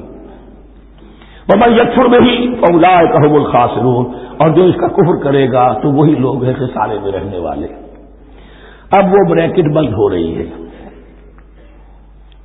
وہ آیت کے جو 6 رکوع کے شروع میں آئی تھی دوبارہ آ گئی جوں کی توں، یا بنی اسرائیل اذکروا نعمتی التی انعمت علیکم وانی فضلتکم علی العالمین۔ یہ ترتیب ذہن میں رکھیے۔ اور دوسری آیت بھی جوں کی توں، صرف یہ ہے کہ ترتیب تھوڑی سی بدلی ہے۔ بریکٹ یوں بناتے ہو تو اس کی چونچ ادھر ہوتی ہے تو اس کی چونچ ادھر ہوتی ہے، تو اسی طریقے سے ذہن میں رکھیے کہ دوسری آیت کی ترتیب تھوڑی سی بدل دی، درمیانی، اور وہ بھی درمیان میں چونچ والا معاملہ جو ہوتا ہے۔ واتقوا یوما لا تجزی نفس عن نفس شیئا، یہ تو جو کتو وہی ہے، ڈرو اس دن سے جس دن کوئی جان کسی دوسری جان کے کام نہ آ سکے گی۔ ولا يقبل منها عدل، وہاں کیا تھا؟ ولا يقبل منها شفاعۃ، یہاں کیا آیا؟ ولا يقبل منها عدل، نہ اس سے کوئی فدیہ قبول کیا جائے گا۔ ولا تنفعها شفاعۃ، یہ شفاعت بعد میں لے آئے، عدل پہلے لے آئے، وہاں شفاعت پہلے ہے عدل بعد میں، بس یہ تبدیلی ہے۔ ولا هم ينصرون، اور یہ پھر جو کا تو وہی جو پہلی آیت میں تھا، جو 6 رکوع کی دوسری آیت ختم ہوئی، نہیں انہیں کوئی مدد مل سکے گی۔ یہ جو حصہ تھا جو تقریباً 10 رکوعوں پر مشتمل تھا، سورہ بقرہ کے 18 رکوع کہ جن میں روح سخن ہے سابقہ امت مسلمہ کی طرف، 4 رکوع بڑے عموم کے حامل تھے، لیکن بین السطور وہاں بھی اشارے موجود تھے، روح سخن جو تھا وہ بنی اسرائیل کی طرف۔ 10 رکوعوں میں صراحت کے ساتھ ساری گفتگو ہونے سے ہے، الا یہ کہ ایک جگہ مسلمانوں سے خطاب کر لیا، کچھ آخر میں اہل مکہ کا تذکرہ بھی ہو گیا۔ اب اس کے بعد ذکر شروع ہو رہا ہے حضرت ابراہیم علیہ السلام کا۔ وہ بات سمجھ لیجیے کہ کیا وجہ ہے۔ دیکھیے حضرت ابراہیم کی 10 کی یہ 2 شاخیں چلی، ویسے تو 3 ہیں۔ عام طور پر لوگوں کے علم میں ہے کہ 2 بیویاں تھیں، حضرت ہاجرہ سے حضرت اسماعیل پیدا ہوئے، بڑے تھے، حضرت سارہ سے حضرت اسحاق، ان کے بیٹے یعقوب، یعقوب کے 12 بیٹے بنی اسرائیل۔ حضرت اسماعیل کو حضرت ابراہیم نے آباد کیا خانہ کعبہ کے پاس لا کر، بواد غیر ذی زرع، تو وہاں یہ جو ایک نسل چلی۔ لیکن نبوت جو ہے حضرت ابراہیم کے بعد حضرت اسماعیل کو تو ملی، اس کے بعد مسلسل یوں سمجھیے کہ تقریباً 3000 کا فصل ہے سالوں کا کہ کوئی نبوت اس شاخ میں نہیں آئی۔ نبوت کا سلسلہ چلا دوسری شاخ میں، حضرت یعقوب، حضرت اسحاق، حضرت یعقوب، حضرت یوسف، چلتے جائیے، حضرت موسیٰ اور ہارون سے شروع ہو کر حضرت عیسیٰ اور یحییٰ تک 1400 برس مسلسل۔ اگرچہ تیسری شاخ بھی تھی، بنو قطورہ کہلاتے، تیسری اہلیہ آپ کی تھی قطورہ، بنی قطورہ میں سے ان کی اولاد بڑی کثیر تھی، ان میں سے ایک مدین تھے، مدین یا مدیان، ان میں حضرت شعیب کی بعثت ہوئی تھی۔ حضرت شعیب بھی حضرت ابراہیم کی نسل میں سے ہیں لیکن بنی مدیان میں سے۔ بہرحال اب چونکہ حضور کی بعثت ہوئی بنی اسماعیل میں، ادھر بنی اسرائیل ہے، ان سے یہ خطاب ہو رہا ہے سابقہ امت مسلمہ، اور اب یہ امامت الناس منتقل ہونے والی ہے بنی اسرائیل سے بنی اسماعیل کو۔ تو اب اگر اس انتقال کے وقت نقل، اگر وہ جو کامن فیکٹر ہے اس کا تذکرہ کیا جائے تو بات آسان ہو جائے گی۔ ابراہیم ہی تو جد امجد ہے نا تمہارے، تم یعقوب کی اولاد ہو ٹھیک ہے، لیکن یعقوب کس کے بیٹے تھے؟ اسحاق کس کے بیٹے تھے؟ ابراہیم کے۔ تو یہ دوسری نسل میں تو ابراہیم ہی کی ہے۔ اس حوالے سے ان کے لیے سہل بنایا جا رہا ہے کہ بات کو سمجھو، یہ صرف یہ ہے کہ 2 پیڑھی اوپر جا کر مل گئے اور اللہ کا چیزا، اور حضرت ابراہیم نے خانہ کعبہ کی تعمیر کی اور اسے اب مرکز بنانا ہے اہل توحید کا، لہذا یہ ساری گفتگو اب شروع ہو رہی ہے۔ 4 رکوع اب وہ ہیں 15 سے شروع ہو کر 18 تک، جن کا اصل مضمون ہے تحویل قبلہ۔ وَإِذِ ابْتَلَىٰ إِبْرَاهِيمَ رَبُّهُ بِكَلِمَاتٍ فَأَتَمَّهُنَّ، اور ذرا یاد کرو جب ابراہیم کو آزمایا اس کے رب نے بہت سی باتوں میں. میرا ایک کتاب ہے حضرت ابراہیم کی شخصیت پر، حج اور عید الاضحیٰ ان کی اصل روح، اور اس میں ایک تحریر ہے، ایک تقریر ہے. جو تحریر ہے وہ مجھے بہت پسند ہے کہ کیسے کیسے امتحان آئے ہیں حضرت ابراہیم علیہ السلام پر. فَأَتَمَّهُنَّ، اب یہ ایک جملے میں ایک پوری داستان ہے. اس نے ان سب کو پورا کیا، سب میں پاس ہو گیا، ہر امتحان سے کامیابی کے ساتھ وتھ فلائنگ کلرز ہر امتحان سے نکلے. قال انی جاعلک للناس اماما، تب ہم نے کہا اے ابراہیم اب میں تمہیں نوع انسانی کا امام بنانے والا ہوں. قال ومن ذریتی، انہوں نے کہا اور میری نسل کے بارے میں بھی یہ وعدہ ہے کہ نہیں؟ قال لا ینال عہد الظالمین، فرمایا میرا یہ عہد ظالموں سے متعلق نہیں ہوگا. مطلب کیا ہوا کہ تمہاری نسل میں سے جو صاحب ایمان ہوں گے، نیک ہوں گے، سیدھے راستے پر چلیں گے، ان سے ہمارا وعدہ ہے، لیکن نسلیت کی بنیاد پر نہیں ہے کہ جو بھی تمہاری نسل میں سے لازماً وہ اس وعدے کا مصداق بن جائے. وَإِذْ جَعَلْنَا الْبَيْتَ مَثَابَةً لِلنَّاسِ وَأَمْنًا، اور یاد کرو جب کہ ہم نے گھر کو، اپنے گھر کو، بیت اللہ کو قرار دے دیا لوگوں کے لیے زیارت کی جگہ، لوٹ کے آنے، لوٹ کر آؤ، حج کرو. مَثَابَةً لِلنَّاسِ وَأَمْنًا، اور اسے امن کا گھر قرار دے دیا. وَاتَّخِذُوا مِن مَّقَامِ إِبْرَاهِيمَ مُصَلًّى، اور ہم نے حکم دیا کہ مقام ابراہیم کو اپنی جائے نماز بنا لو، نماز پڑھنے کی جگہ بنا لو. آج کل تو بعض علماء نے یہ کہا ہے کہ مقام ابراہیم سے مراد کوئی خاص پتھر نہیں ہے، بلکہ اصل میں وہ تو پوری جگہ جو تھی وہ مقام ابراہیم، حضرت ابراہیم وہاں آباد ہوئے تھے.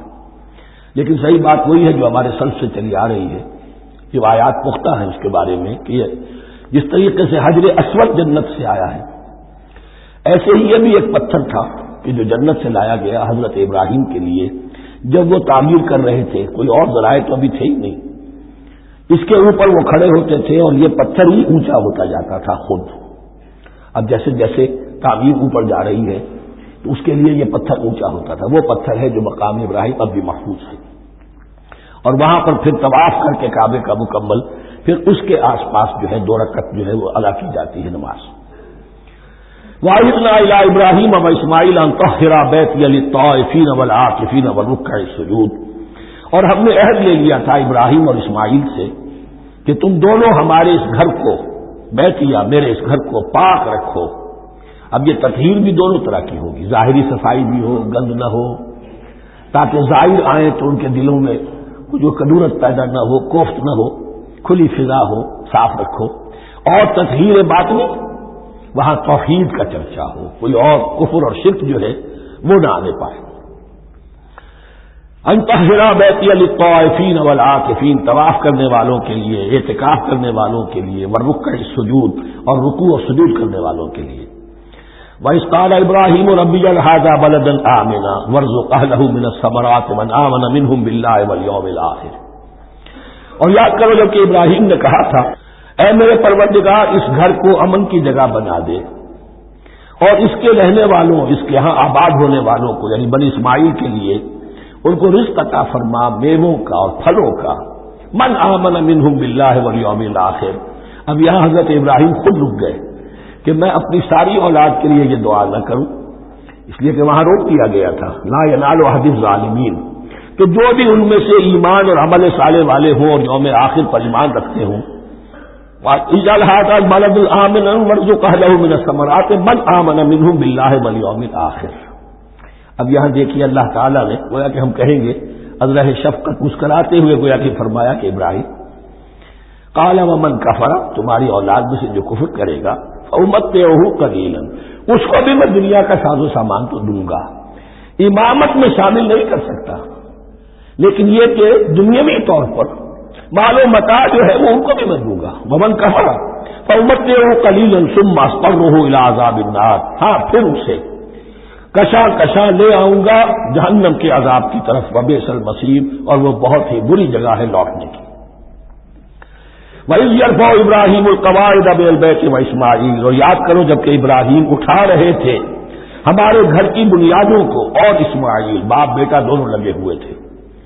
یہاں لفظ جو قواعد آیا ہے اس کو نوٹ کیجئے، قواعد قاعدے کی جمع ہے اور یہ بنیادوں کو کہا جاتا ہے، اور اس میں اشارہ ہے حضرت ابراہیم اصل معمار اور بانی نہیں ہے کعبے کے، کعبہ بنایا ہے حضرت آدم نے، ان اول بیت وضع للناس للذی بمکہ، تھا پہلا گھر۔ اب کیسے ممکن تھا حضرت آدم علیہ السلام کے زمانے سے لے کر اور حضرت ابراہیم تک کم و بیش جو ہے 4000 برس ہے، عام اندازہ جو ہے تورات کا اگر آپ لگائیں تو کوئی مسجد نہیں بنی ہوگی کیا؟ یہ پہلا گھر ہے، پہلا وہ گھر خدا کا، تو اس کی بنیادیں رہ گئی تھی، باقی وہ امتداد زمانہ سے، اور چونکہ یہ سیلاب کا راستہ تھا، سیلاب کی وجہ سے وہ سب جو ہے دیواریں بہہ گئی تھی، صرف بنیادیں تھیں، ان بنیادوں کو پھر وَإِذْ إِبْرَاهِيمَ مَكَانَ الْبَيْتِ، یہ سورہ حج میں جا کر مضمون تفصیل سے آئے گا۔ اب میں آئے گا کہتا ہوں، آ چکا ہے حقیقت کے اعتبار سے، اس لیے کہ یہ ساری مکی صورتیں ہیں جو نازل ہو چکی ہیں سورہ بقرہ سے بہت پہلے۔ تو جب وہ ان بنیادوں کو اٹھا رہے تھے تو دعائیں مانگ رہے تھے، ربنا تقبل منا انک انت السمیع العلیم، اے رب ہماری اس کوشش کو، ہماری اس مشقت کو، محنت کو قبول فرما۔ باہر گھر بنا رہے ہیں، پتھر اٹھا اٹھا کر لا رہے ہیں، حضرت اسماعیل کی عمر اس وقت لگ بھگ 13 برس ہے، ہاتھ بٹا رہے ہیں، ربنا تقبل منا انک انت السمیع العلیم، اے رب ہماری اس کوشش کو شرف قبول عطا فرما، یقیناً تو سب کچھ سننے والا اور جاننے والا ہے۔ ربنا وجعلنا مسلمین لک، اور اے رب ہمیں اپنا فرما بردار بنائے رکھ۔ نوٹ کیجئے ابراہیم کہہ رہے ہیں، تو میں اور آپ اگر مطمئن ہو جائیں کہ میری موت لازماً حق پر ہوگی تو بہت بڑا دھوکہ ہے۔ ڈرتے رہنا چاہیے، اللہ کی پناہ طلب کرتے رہنا چاہیے۔ ربنا وجعلنا مسلمین لک، اے اللہ ہم دونوں کو اپنا فرما بردار بنائے رکھ، ومن ذریتنا امۃ مسلمۃ لک، اور ہم دونوں کی نسل میں سے اٹھائیو برپا کی جو ایک امت جو تیری فرما بردار امت ہو۔ وارنا مناسکنا، اور اے پروردگار تیرا گھر تو ہم نے یہ بنا دیا، اب اس کے جو رسومات ہیں وہ ہمیں سکھا، جو مناسک حج ہیں، ارنا مناسک، اب کیسے حج کریں، کیا آداب ہوں گے، طواف کیسے ہوگا، کیا کریں گے، وتب علینا، اور ہم پر اپنی شفقت کی نظر فرما، انک انت التواب الرحیم، یقیناً تو ہی ہے بہت ہی زیادہ توبہ کا قبول فرمانے والا اور شفقت کے ساتھ رجوع کرنے والا اور رحم فرمانے والا۔ ربنا وبعث فیہم رسولا منہم، اور اے ہمارے پروردگار ہماری اس نسل میں، اب چونکہ ہماری نسل مراد ہے بنی اسرائیل اسماعیل کی نسل میں سے تو نہیں ہے، یہاں دونوں کی نسل سے مراد ہے تو وہ بنی اسماعیل، ہماری اس نسل میں اٹھائی ہو ایک رسول انہی میں سے، باہر کا نہ ہو، کوئی مغایرت کا اجنبیت کا پردہ حائل نہ ہو، وہ کیا کرے، یتلو علیہم آیاتک، تیری آیات ان کو پڑھ کر سنائے، وَيُعَلِّمُهُمُ الْكِتَابَ وَالْحِکْمَةَ، اور صرف سنائے نہیں، تعلیم دے انہیں کتاب اور حکمت کی۔ صرف سنا دینا تو بہت آسان کام ہے، سکھانا، تعلیم دینا، دلوں میں بٹھانا، اور حکمت، وَيُزَكِّيهِمْ، اور ان کو پاک کرے، ان کا تزکیہ کرے، ان کے دلوں میں تیری محبت اور آخرت کی طلب کے سوا کوئی طلب باقی نہ رہنے دے۔ انک انت العزیز الحکیم، یقیناً پروردگار تو ہی ہے زبردست اور کمال حکمت والا۔ وَمَن يَرْغَبُ عَن مِّلَّةِ إِبْرَاهِيمَ إِلَّا مَن سَفِهَ نَفْسَهُ، اور ایسا شخص کون سا ہوگا جو ابراہیم کے طریقے سے منہ موڑے۔ یہ رغبت کا نظر بھی زبان میں دونوں طرف جاتا ہے، رغبہ الی، کسی شے کی طرف رغبت ہونا، محبت ہونا، میلان ہونا، اور رغبہ عن، کسی شے سے متنفر ہونا، کسی شے سے ابا کرنا، اس کو چھوڑ دینا۔ وَمَن يَرْغَبُ عَن مِّلَّةِ إِبْرَاهِيمَ إِلَّا مَن سَفِهَ نَفْسَهُ، سوائے اس کے جس نے اپنے آپ کو حماقت ہی میں مبتلا کرنے کا فیصلہ کر لیا ہو، اور کون ہوگا جو ابراہیم کے طریقے سے منہ موڑے۔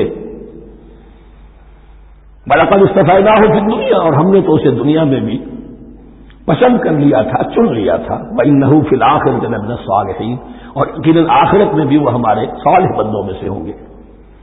اذ قال له ربه اسلم قال اسلمت لرب العالمین، جب جب کہا اس سے اس کے پروردگار نے کہ مانو میرا حکم، اس نے کہا پروردگار قبول ہے تیرا حکم، یہاں تک کہ ذبح کرو بیٹے کو، حاضر۔ یہ آخری امتحان تھا، آخری 100 برس کی عمر میں، 87 برس کی عمر میں دعائیں مانگ مانگ کر بیٹا لیا تھا اسماعیل۔ حضرت سارہ کے ہاں کوئی اولاد نہیں ہوئی تھی، اب وہ 13 برس کا تھا، بازو بن گیا تھا، اور اس وقت ذبح کرنے کا حکم ملا۔ جب بھی کہا ہم نے مانو ہمارا حکم، قال اسلمت لرب العالمین، اللہ تعالی ہمیں بھی توفیق دے کہ اس کی پیروی کریں۔ وَوَصَّىٰ بِهَا ابراہیم وبنیہ ویعقوب، اور اسی کی وصیت کی تھی ابراہیم نے بھی اپنے بیٹوں کو اور یعقوب نے بھی۔ یا بنی، وہ کیا کی نصیحت ہے میرے بیٹو، ان اللہ اصطفیٰ لکم الدین، دیکھو اللہ نے تمہارے لیے دین کو پسند فرما لیا ہے۔ کون سا دین؟ فلا تموتن الا وانتم مسلمون، اور دیکھنا موت نہ آنے پائے مگر فرما برداری کی حالت میں۔ یہی بات آئے گی سورہ آل عمران میں مسلمانوں سے خطاب کر کے، یا ایھا الذین آمنوا اتقوا اللہ حق تقاتہ ولا تموتن الا وانتم مسلمون، اور ان الدین عند اللہ الاسلام ومن یبتغ غیر الاسلام دینا فلن یقبل منہ۔ ام کنتم شہداء اذ حضر یعقوب الموت، کیا تم اس وقت موجود تھے جب یعقوب کی موت کا وقت آیا؟ جب آدم کی یعقوب پر موت، یہ لفظی ترجمہ ہوگا، اذ حضر یعقوب الموت اذ قال لبنیہ ما تعبدون من بعدی، حضرت یعقوب نے اپنے سارے بیٹوں کو جمع کیا، 12 کے 12، اور مصر میں پہنچ چکے تھے یہ حضرت یوسف علیہ السلام کے ذریعے سے، جو سورہ یوسف میں ساری کہانی آئے گی، وہاں انتقال ہوا۔ تو انہوں نے اپنے بیٹوں کو جمع کیا، اس قال لبنیہ ما تعبدون من بعدی، میرے بعد تم کس کی پوجا کرو گے، کس کی پرستش کرو گے؟ یہ بات نہیں تھی کہ انہیں معلوم نہیں تھا، لیکن یہ کہ ایک میثاق، قول و قرار اور پختہ کرنے کے لیے۔ قالوا نعبد الہک و الہ آبائک ابراہیم و اسماعیل و اسحاق، تو کہا کہ ہم پوجیں گے، بندگی کریں گے، پرستش کریں گے آپ کے معبود کی اور آپ کے آبا ابراہیم، اسماعیل اور اسحاق کے معبود کی، اور یہ کوئی مختلف معبود نہیں، الہ واحد، وہ تو ایک ہی الہ ہے۔ وَنَحْنُ لَهُ مُسْلِمُونَ، ہم اس کے لیے اس کے سامنے سر جھکاتے ہیں، اسی کی فرما برداری کا اقرار کرتے ہیں۔ تِلْكَ أُمَّةٌ قَدْ خَلَتْ، یہ آج 2 مرتبہ آئے گی اسی رکوع میں۔ یہ ایک گروہ تھا انسانوں کا جو گزر گیا، ابراہیم، اسماعیل، اسحاق، یعقوب، ان کی اولاد قد خلت، وہ گزر گئے۔ لہا ما کسبت ولکم ما کسبتم، ان کے لیے تھا جو انہوں نے کمایا، اور تمہارے لیے ہوگا جو تم کماؤ گے۔ یعنی یہاں تمرم سلطان بود کا کوئی مقام نہیں ہے، ہر شخص کے لیے اپنا عمل، اپنا ایمان، اپنی کمائی۔ ولا تسألون عما كانوا يعملون، تم سے یہ نہیں پوچھا جائے گا کہ وہ کیا کرتے تھے، تم سے پوچھا جائے گا تم کیا کر کے لائے ہو۔ تو راچے ہے پدرم سلطان بود، تو راچے ہے، تم کیا ہو بھائی، تو اپنی بات کرو، باپ تمہارا سلطان تھا ہوگا۔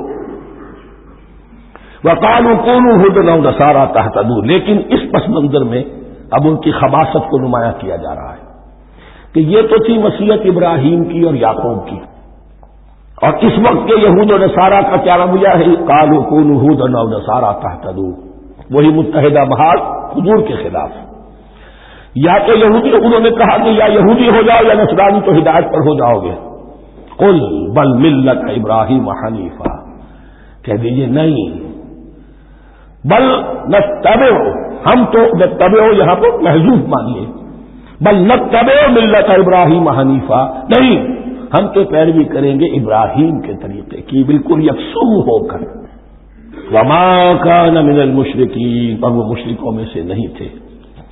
قولوا آمنا باللہ، اب یہاں مسلمانوں کو حکم دیا جا رہا ہے دیکھو تم ان کے جو کچھ وہ کہتے ہیں اس کے جواب میں تم یہ کہو، قولوا کہو آمنا باللہ، ہم ایمان رکھتے ہیں اللہ پر، وما انزل الینا، اور جو کچھ نازل کیا گیا ہماری جانب، وما انزل الی ابراہیم و اسماعیل و اسحاق و یعقوب، اور جو کچھ نازل کیا گیا ابراہیم اور اسماعیل اور اسحاق اور یعقوب کی طرف، والاسباط، اور ان کی اولاد کی طرف، وما اوتی موسیٰ و عیسیٰ، اور جو کچھ دیا گیا موسیٰ کو اور عیسیٰ کو، وما اوتی النبیون من ربہم، اور جو کچھ دیا گیا تمام نبیوں کو ان کے رب کی طرف سے، لا نفرق بین احد منہم، ہم ان میں سے کسی کے مابین تفریق نہیں کرتے، ہم سب کو مانتے ہیں۔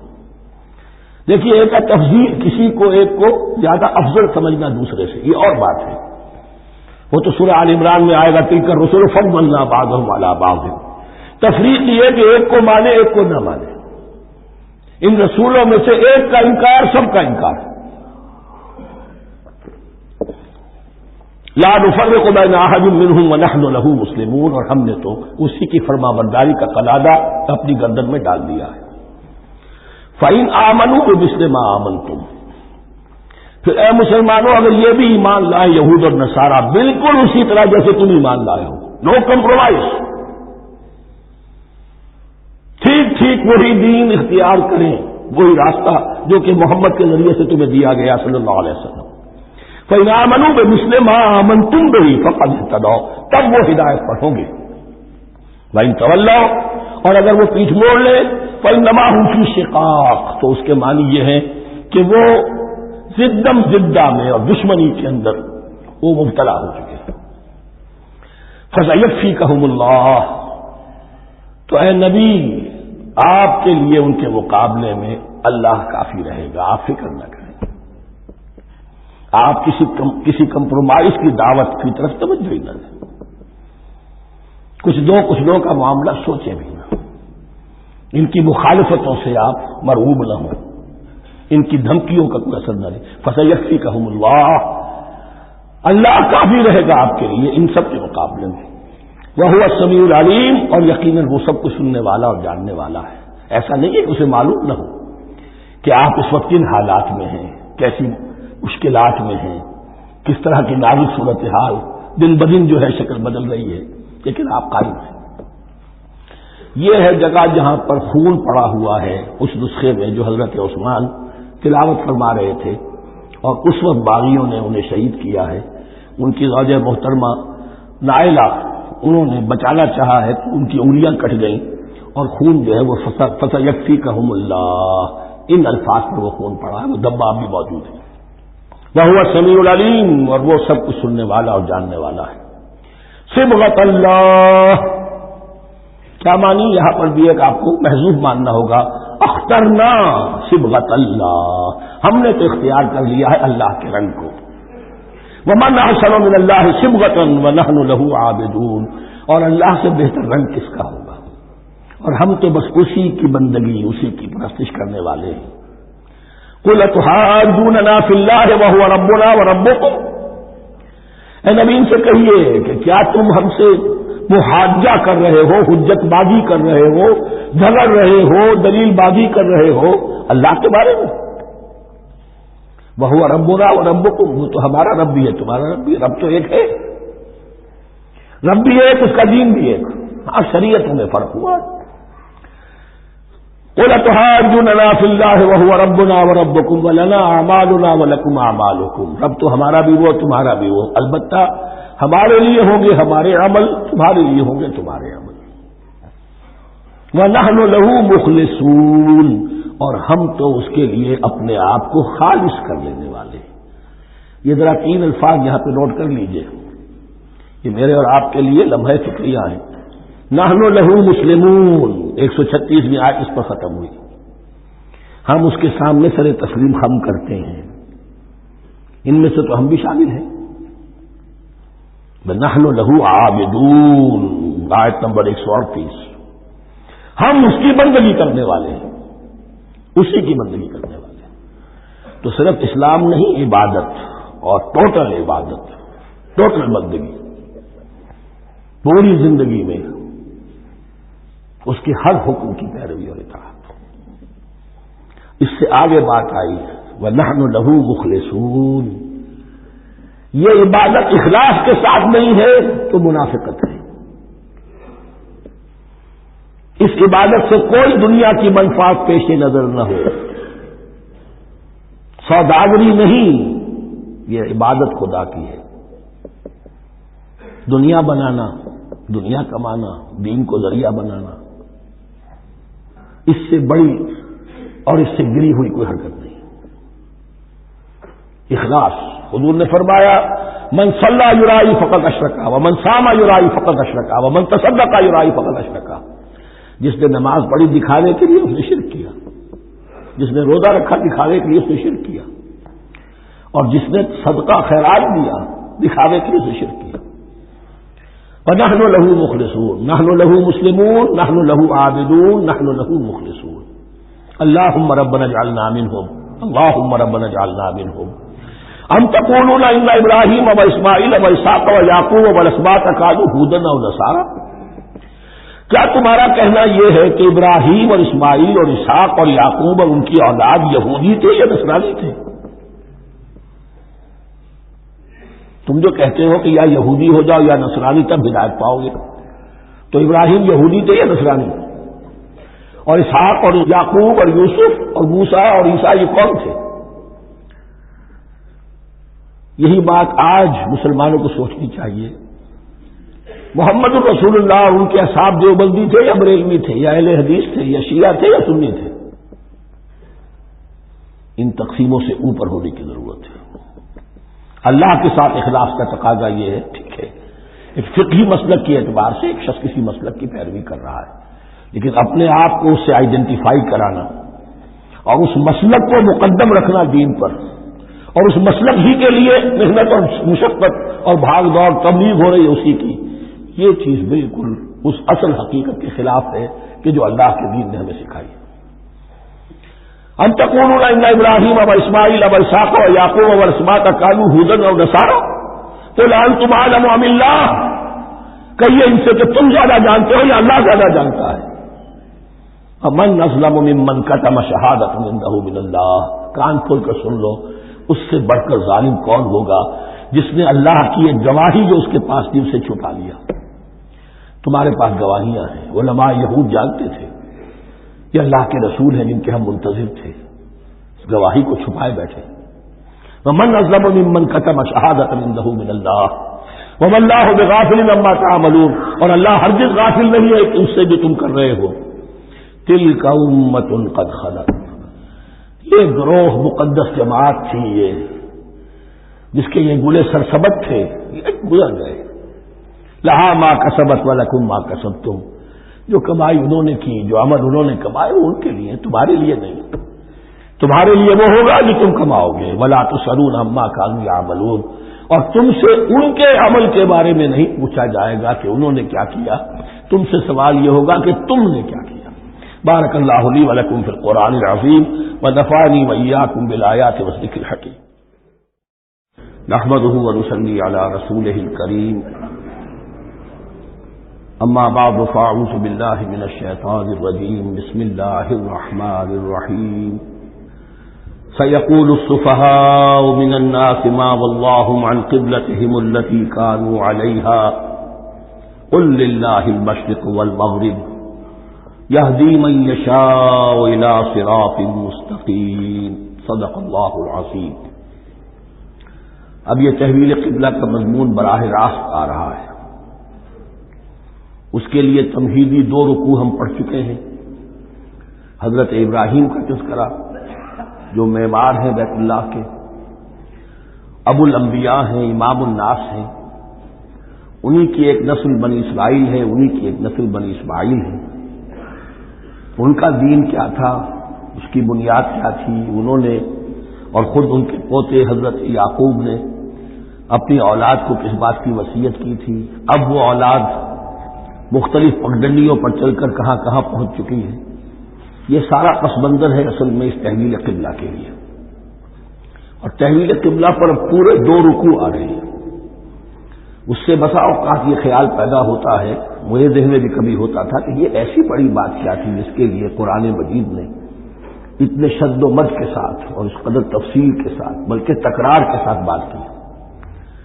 تو اصل میں اس کو یوں سمجھیے کہ ایک خاص مذہبی ذہنیت ہوتی ہے، اور وہ مذہبی ذہنیت یہ ہوتی ہے کہ اعمال کے ظاہر پر ان کی توجہ زیادہ مرکوز ہو جاتی ہے، اعمال کی جو روح ہے زیادہ اس کی طرف توجہ نہیں ہوتی ہے۔ عوام الناس کا معاملہ یہی ہو جاتا ہے، ظواہر پر، رسومات پر، جو ظاہری شکلیں ہیں ان کی اہمیت، جو اصل دین ہے، روح دین ہے، جو مقاصد دین ہیں ان کی طرف توجہ نہیں ہوتی۔ نتیجہ یہ ہوتا ہے کہ ظاہر میں ذرا سا فرق انہیں بہت محسوس ہوتا ہے، ذرا سا فرق ہو گیا، کسی نے رفع دین کر لیا، قیامت آ گئی، معلوم ہوا یہ کوئی اور ہی آ گیا ہماری مسجد میں، یہ کون ہے؟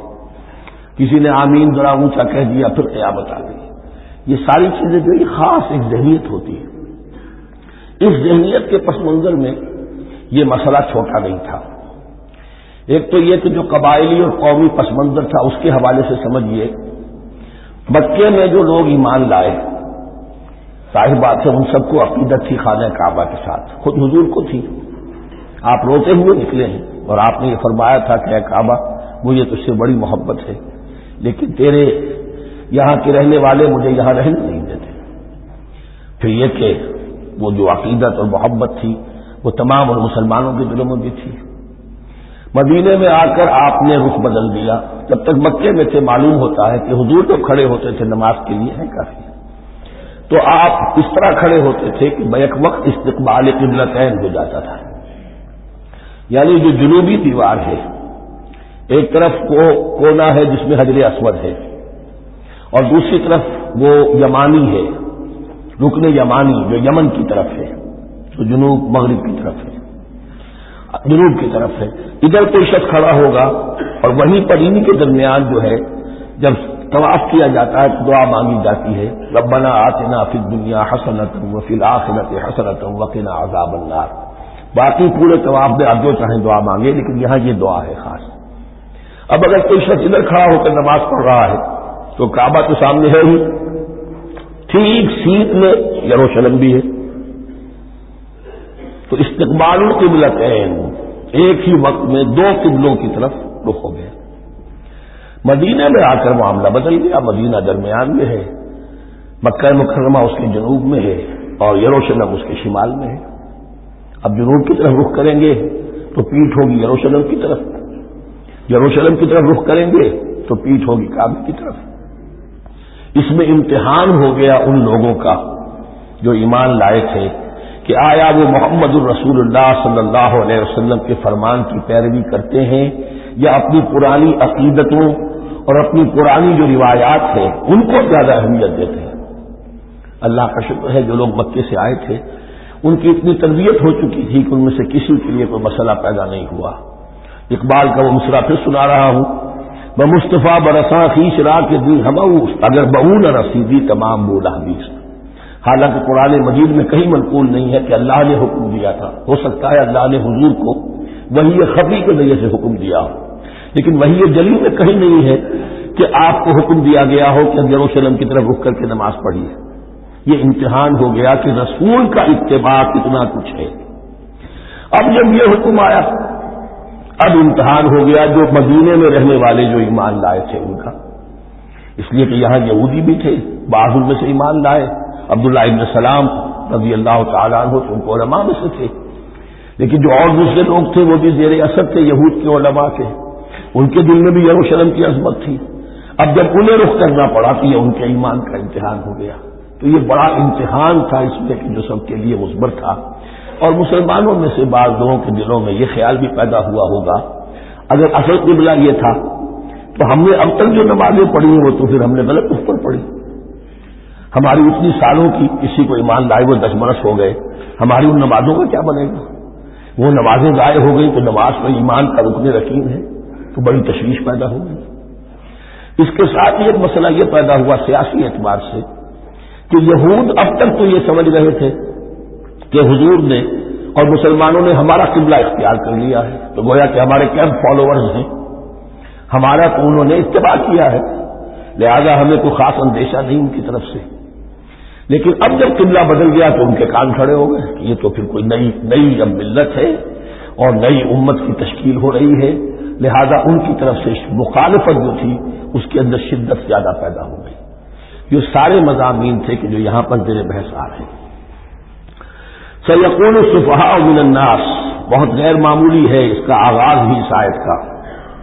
ان قریب کہیں گے لوگوں میں سے احمق اور بے وقوف لوگ، مَا وَلَّاهُمْ عَنْ قِبْلَتِهِمُ الَّتِي كَانُوا عَلَيْهَا، کس چیز نے پھیر دیا انہیں اس قبلے سے کہ جس پر یہ تھے، یعنی یہ 16 مہینے نماز پڑھی ہے بیت المقدس کی طرف رخ کر کے یروشلم کی طرف، اب کس چیز نے پھیر دیا ہے؟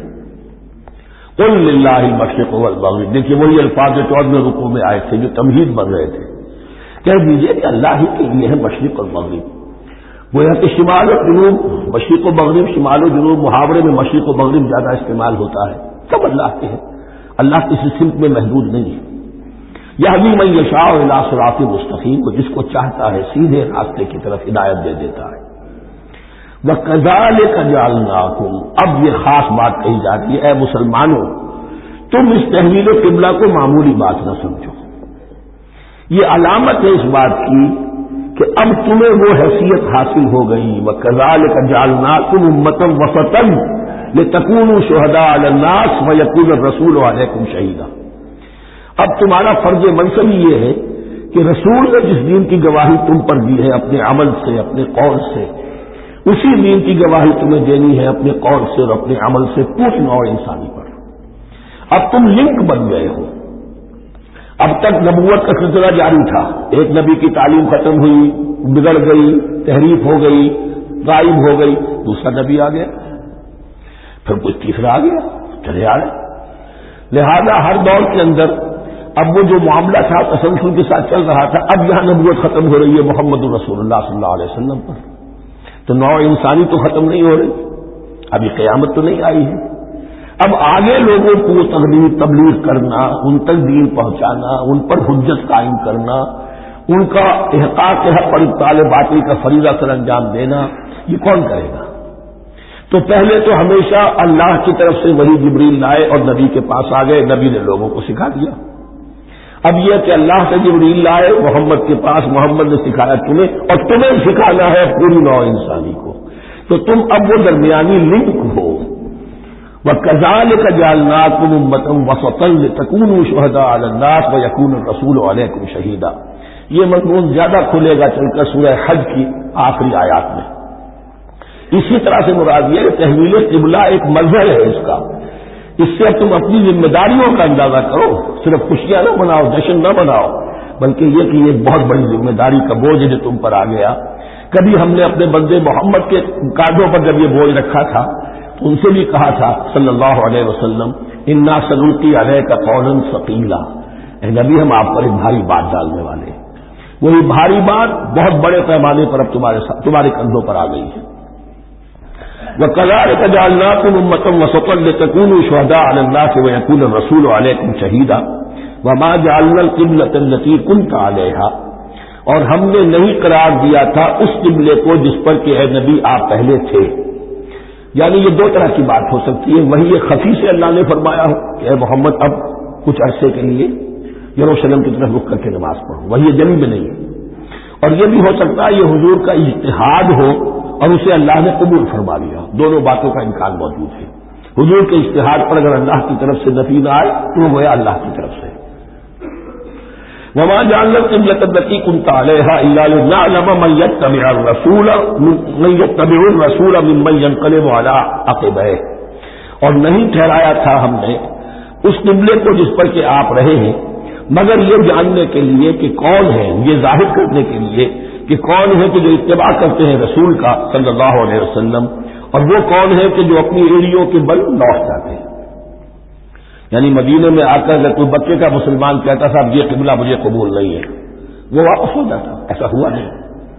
اور اب جب مکے کی طرف رخ ہو گیا ہے تو کوئی انصار میں سے، کوئی مدینے میں جو ایمان لائے ان میں سے کسی نے کہا کہ ٹھیک ہے جی ہمارا قبلہ وہ تھا، اب آپ نے اپنا قبلہ بدل دیا، آپ کا راستہ اور ہمارا راستہ اور، نہیں، وہ تمام کے تمام مسلمان ان آزمائشوں میں کامیاب ہوئے۔ وَإِنْ كَانَتْ لَكَبِيرَةً إِلَّا عَلَى الَّذِينَ هَدَى اللَّهُ، اور واقعہ یہ ہے یقیناً یہ بہت بڑی بات تھی، اس طرح قبلے کے اندر تبدیلی قبول کر لینا آسان بات نہیں ہوتی، بڑا حساس مسئلہ ہوتا ہے۔ مگر ان کے لیے کہ جن کو اللہ نے ہدایت دی. وما کان اللہ لیضیع ایمانکم، اور اللہ ہرگز تمہارے ایمان کو ضائع کرنے والا نہیں ہے. ایمان سے یہاں مراد نماز جو ہے الصلاۃ عماد الدین. مجھے تشویش ہو گئی تھی کہ ہماری ان نمازوں کا کیا بنے گا جو ہم نے 16 مہینے پڑھی ہے بیت المقدس سے رخ کر کے. وما کان اللہ لیضیع ایمانکم، اس وقت جو حکم تھا رسول کا وہ اللہ کے ہاں مقبول ہے. اس وقت یہ حکم ہے جو تمہیں رسول کی معرفت مل رہا ہے، اب تم اس کی پیروی کرو. ان اللہ بالناس لرؤوف الرحیم، یقیناً اللہ تعالیٰ کے انسانوں کے حق میں بہت ہی شفیق ہے اور بہت ہی رحیم. قد نرى تقلب وجهك في السماء، معلوم ہوتا ہے خود حضور کو انتظار تھا اس فیصلے کا، اور معلوم ہوتا ہے کہ آپ پر بھی شاق گزر رہا تھا یہ وقفہ کہ جس میں نماز پڑھتے ہوئے پیٹھ ہو رہی تھی بیت اللہ کی طرف. تو آپ بار بار آپ کی نگاہیں آسمان کی طرف اٹھتی تھی کہ کب وحی آئے، کب جبرائیل حکم لے کر آئے. قد نرى تقلب وجهك في السماء، اے نبی ہم نے آپ کے چہرے کا بار بار آسمان کی طرف اٹھنا دیکھ لیا ہے. فلنولینک قبلۃ ترضاها، اس آیت میں بڑی شفقت، بڑی محبت، بڑی عنایت ہے محمد رسول اللہ صلی اللہ علیہ وسلم کے لیے اللہ کی طرف سے. تو ہم بدلے دیتے ہیں، پھیرے دیتے ہیں قبلہ جو آپ کو پسند ہے. ظاہر بات ہے کہ حضور کو جو محبت تھی اور جو بھی آپ کو ایک رشتہ قلبی تھا بیت اللہ کے ساتھ، فلنولینک قبلۃ ترضاها، ہم بدلے دیتے ہیں، بدل دیں گے قبلہ اسی طرف جو آپ کو پسند ہے. فول وجهك شطر المسجد الحرام، تو بس اب پھیر دیجیے اپنے رخ کو مسجد حرام کے رخ پر. وحیث ما کنتم، اور مسلمانوں جہاں کہیں بھی تم ہو، مدینے میں ہو یا کہیں اور ہو، مغرب میں ہو، شمال میں ہو، جنوب میں ہو، کہیں ہو، فولوا وجوہکم شطرہ، تو اپنا چہرہ نماز میں اسی کے رخ پر پھیرو. وَإِنَّ الَّذِينَ أُوتُوا الْكِتَابَ لَيَعْلَمُونَ أَنَّهُ الْحَقُّ مِنْ رَبِّهِمْ، اور جن لوگوں کو کتاب دی گئی تھی وہ جانتے ہیں کہ یہ حق ہے ان کے پروردگار کی طرف سے. تورات میں بھی یہ مذکور تھا کہ اصل قبلہ ابراہیمی وہی تھا، اس لیے کہ یروشلم کو تعمیر کیا ہے حضرت ابراہیم سے کوئی 1000 سال کے بعد حضرت سلیمان نے.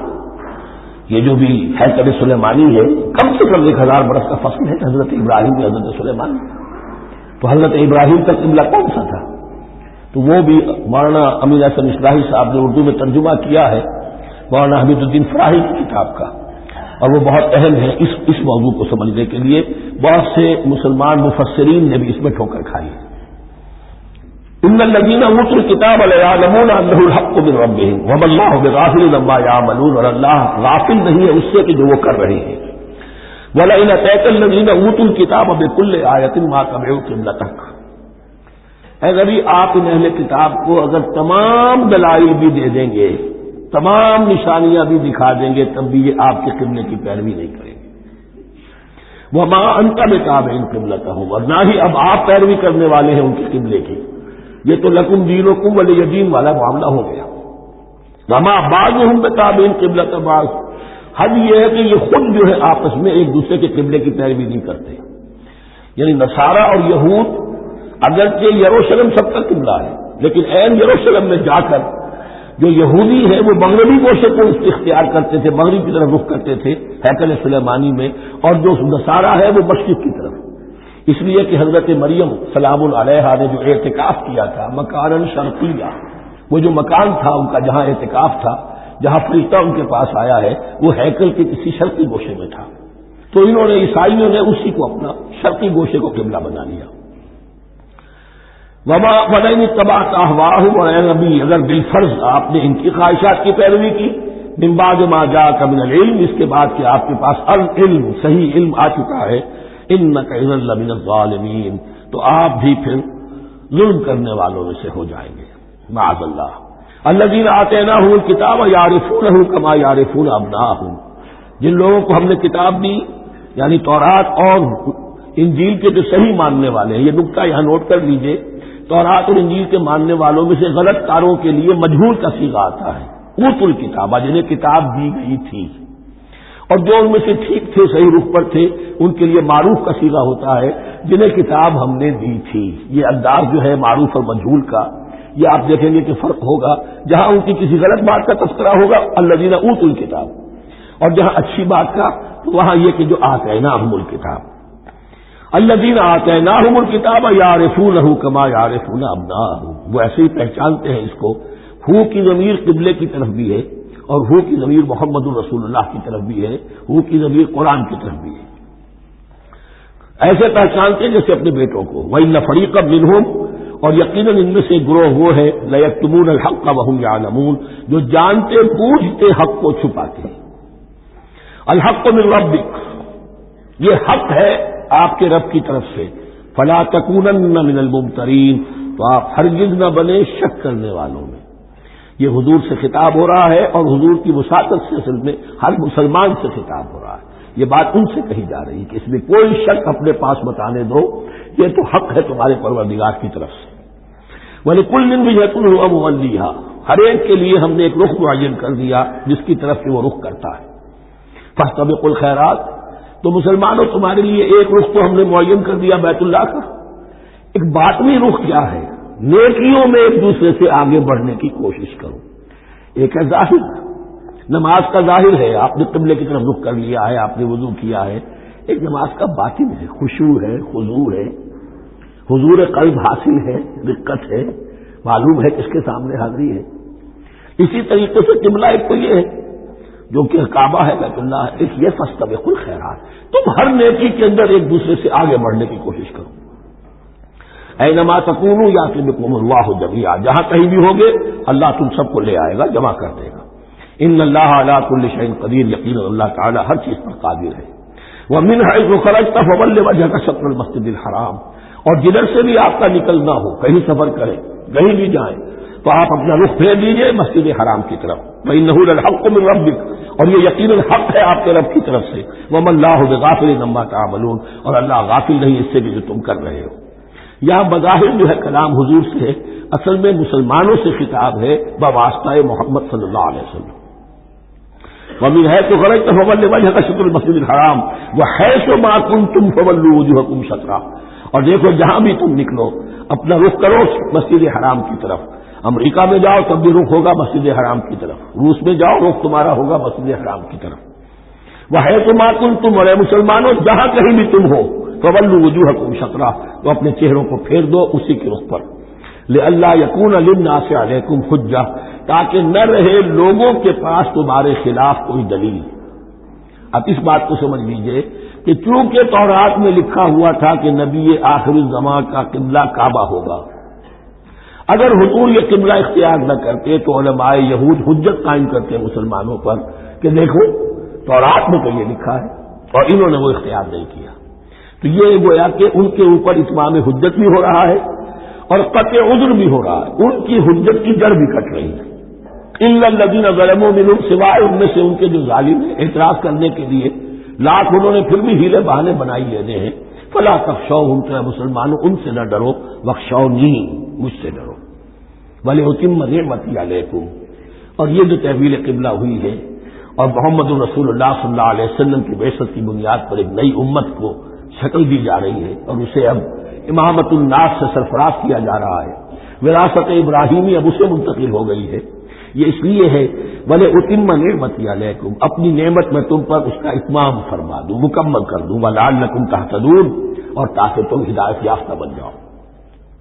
كَمَا أَرْسَلْنَا فِيكُمْ رَسُولًا، جیسے کہ ہم نے بھیج دیا ہے تم میں ایک رسول۔ اب یہ دعا ابراہیم و اسماعیل یاد کر لیجئے، ربنا وبعث فیہم رسولا منہم یتلو علیہم آیاتک ویعلمہم الکتاب والحکمۃ ویزکیہم۔ اب گویا کہ وہاں تو دعا تھی اور یہ 3000 سال کے بعد اس دعا کا ظہور ہو رہا ہے بعثت محمدی کی شکل میں۔ کما ارسلنا فیکم رسولا منکم، جیسے کہ ہم نے بھیج دیا ہے تم میں رسول اپنا تم ہی میں سے، یتلو علیکم آیاتنا، وہ تلاوت کرتا ہے تم پر ہماری آیات، ویزکیکم، تمہیں پاک کرتا ہے، تزکیہ کرتا ہے تمہارا، وَيُعَلِّمُكُمُ الْكِتَابَ وَالْحِکْمَةَ، اور تمہیں تعلیم دیتا ہے کتاب و حکمت کی، وَيُعَلِّمُكُم مَّا لَمْ تَكُونُوا تَعْلَمُونَ، اور تمہیں تعلیم دے رہا ہے ان چیزوں کی جو تمہیں معلوم نہیں تھی۔ یہاں ایک نقطہ بڑا اہم ہے، حضرت ابراہیم اور اسماعیل کی دعا میں جو ترتیب تھی یہاں اللہ نے اس کو بدل دیا ہے۔ وہاں کیا تھا؟ تلاوت آیات، تعلیم کتاب و حکمت، پھر تزکیہ۔ یہاں کیا ہے؟ تلاوت آیات، پھر تزکیہ، پھر تعلیم کتاب و حکمت۔ اب ظاہر بات ہے کہ حضرت ابراہیم حضرت اسماعیل نے جو بات کہی وہ بھی غلط تو نہیں ہو سکتی، لیکن ہم یہ کہہ سکتے ہیں کہ اس کی امپرووڈ فارم یہ ہے جو اللہ تعالیٰ کی طرف سے دی گئی، اس لیے کہ تزکیہ مقدم ہے۔ اگر نیت صحیح نہیں ہے تو تعلیم کتاب و حکمت مفید نہیں ہوگی بلکہ گمراہی میں اضافہ ہوگا۔ نیت کج ہے تو گمراہی بڑھتی چلی جائے گی، اور تزکیہ کا حاصل کیا ہے؟ نیت درست ہو جائے، اخلاص، نحن لہ مخلصون۔ اگر یہ نہیں ہے تو جتنا پڑھو گے، جتنے بڑے عالم ہوگے، شیطان بھی بن سکتے ہو۔ بڑے بڑے فتنے عالموں نے اٹھائے ہیں۔ یہ جو دین اکبری تھا یا دین الہی تھا، اکبر کے تو باپ دادا کو کبھی خیال نہیں آ سکتا تھا اس کا۔ یہ پٹی پڑھانے والے کون تھے؟ ابو الفضل اور فیضی جیسے علماء، بہت بڑے علماء۔ اسی طرح غلام احمد قادیانی، اس کو اصل میں جو بھی پٹیاں پڑھائی ہیں وہ تو پڑھائی حکیم نور الدین نے، جو بہت بڑا عالم تھا، اہل حدیث عالم تھا۔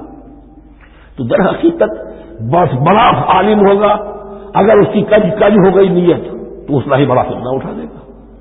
اس پہلو سے تزکیہ مقدم ہے، اور اس کا ثبوت یہ ہے، یہی مضمون سورہ آل عمران میں آیا، یہی مضمون پھر سورہ جمعہ میں آئے گا، وہاں بھی ترتیب یہی ہے۔ تینوں جگہ پر اللہ کی طرف سے ترتیب یہی ہے، یتلو علیکم آیاتنا ویزکیکم، تمہیں ہماری آیات پڑھ کر سنا رہا ہے اور تمہارا تزکیہ کرتا ہے، ویعلمکم الکتاب والحکمہ، اور اس تزکیے کے بعد پھر تعلیم کتاب و حکمت، ویعلمکم ما لم تکونوا تعلمون، اور تمہیں سکھا رہا ہے جو کچھ علم تمہیں حاصل نہیں تھا۔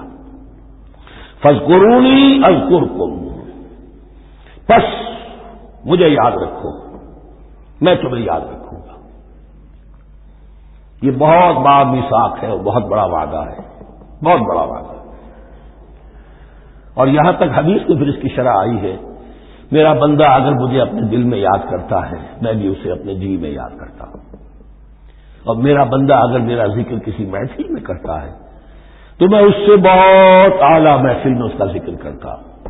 اس کی محفل تو بہت بلند و بالا ہے، ملائے اعلیٰ کی محفل ہے، فرشتے ملائکہ مقربین کی محفل ہے۔ خدا خود میرے محفل بود اندر لامکا خسرو، محمد سمے محفل بود سب جائے کہ من بودم۔ اب خسرو کس عالم میں تھے جب یہ شعر کہہ گئے ہیں؟ تو بہرحال ہے تو صحیح، ایک محفل تو ہے، میں اس سے بڑی بہتر محفل میں ان کا تذکرہ کرتا ہوں۔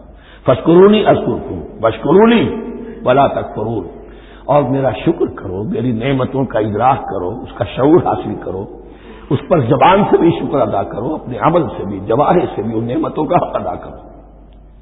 یہاں وہ 18 رکوع ختم ہو گئے، نصف اول اس سورہ مبارکہ کا مکمل ہو گیا۔ اب آگے سے خطاب ہے، یا ایھا الذین آمنوا، ایک نئی امت آ گئی، چارٹر اس کا آ گیا۔ کیوں بنایا گیا تمہیں؟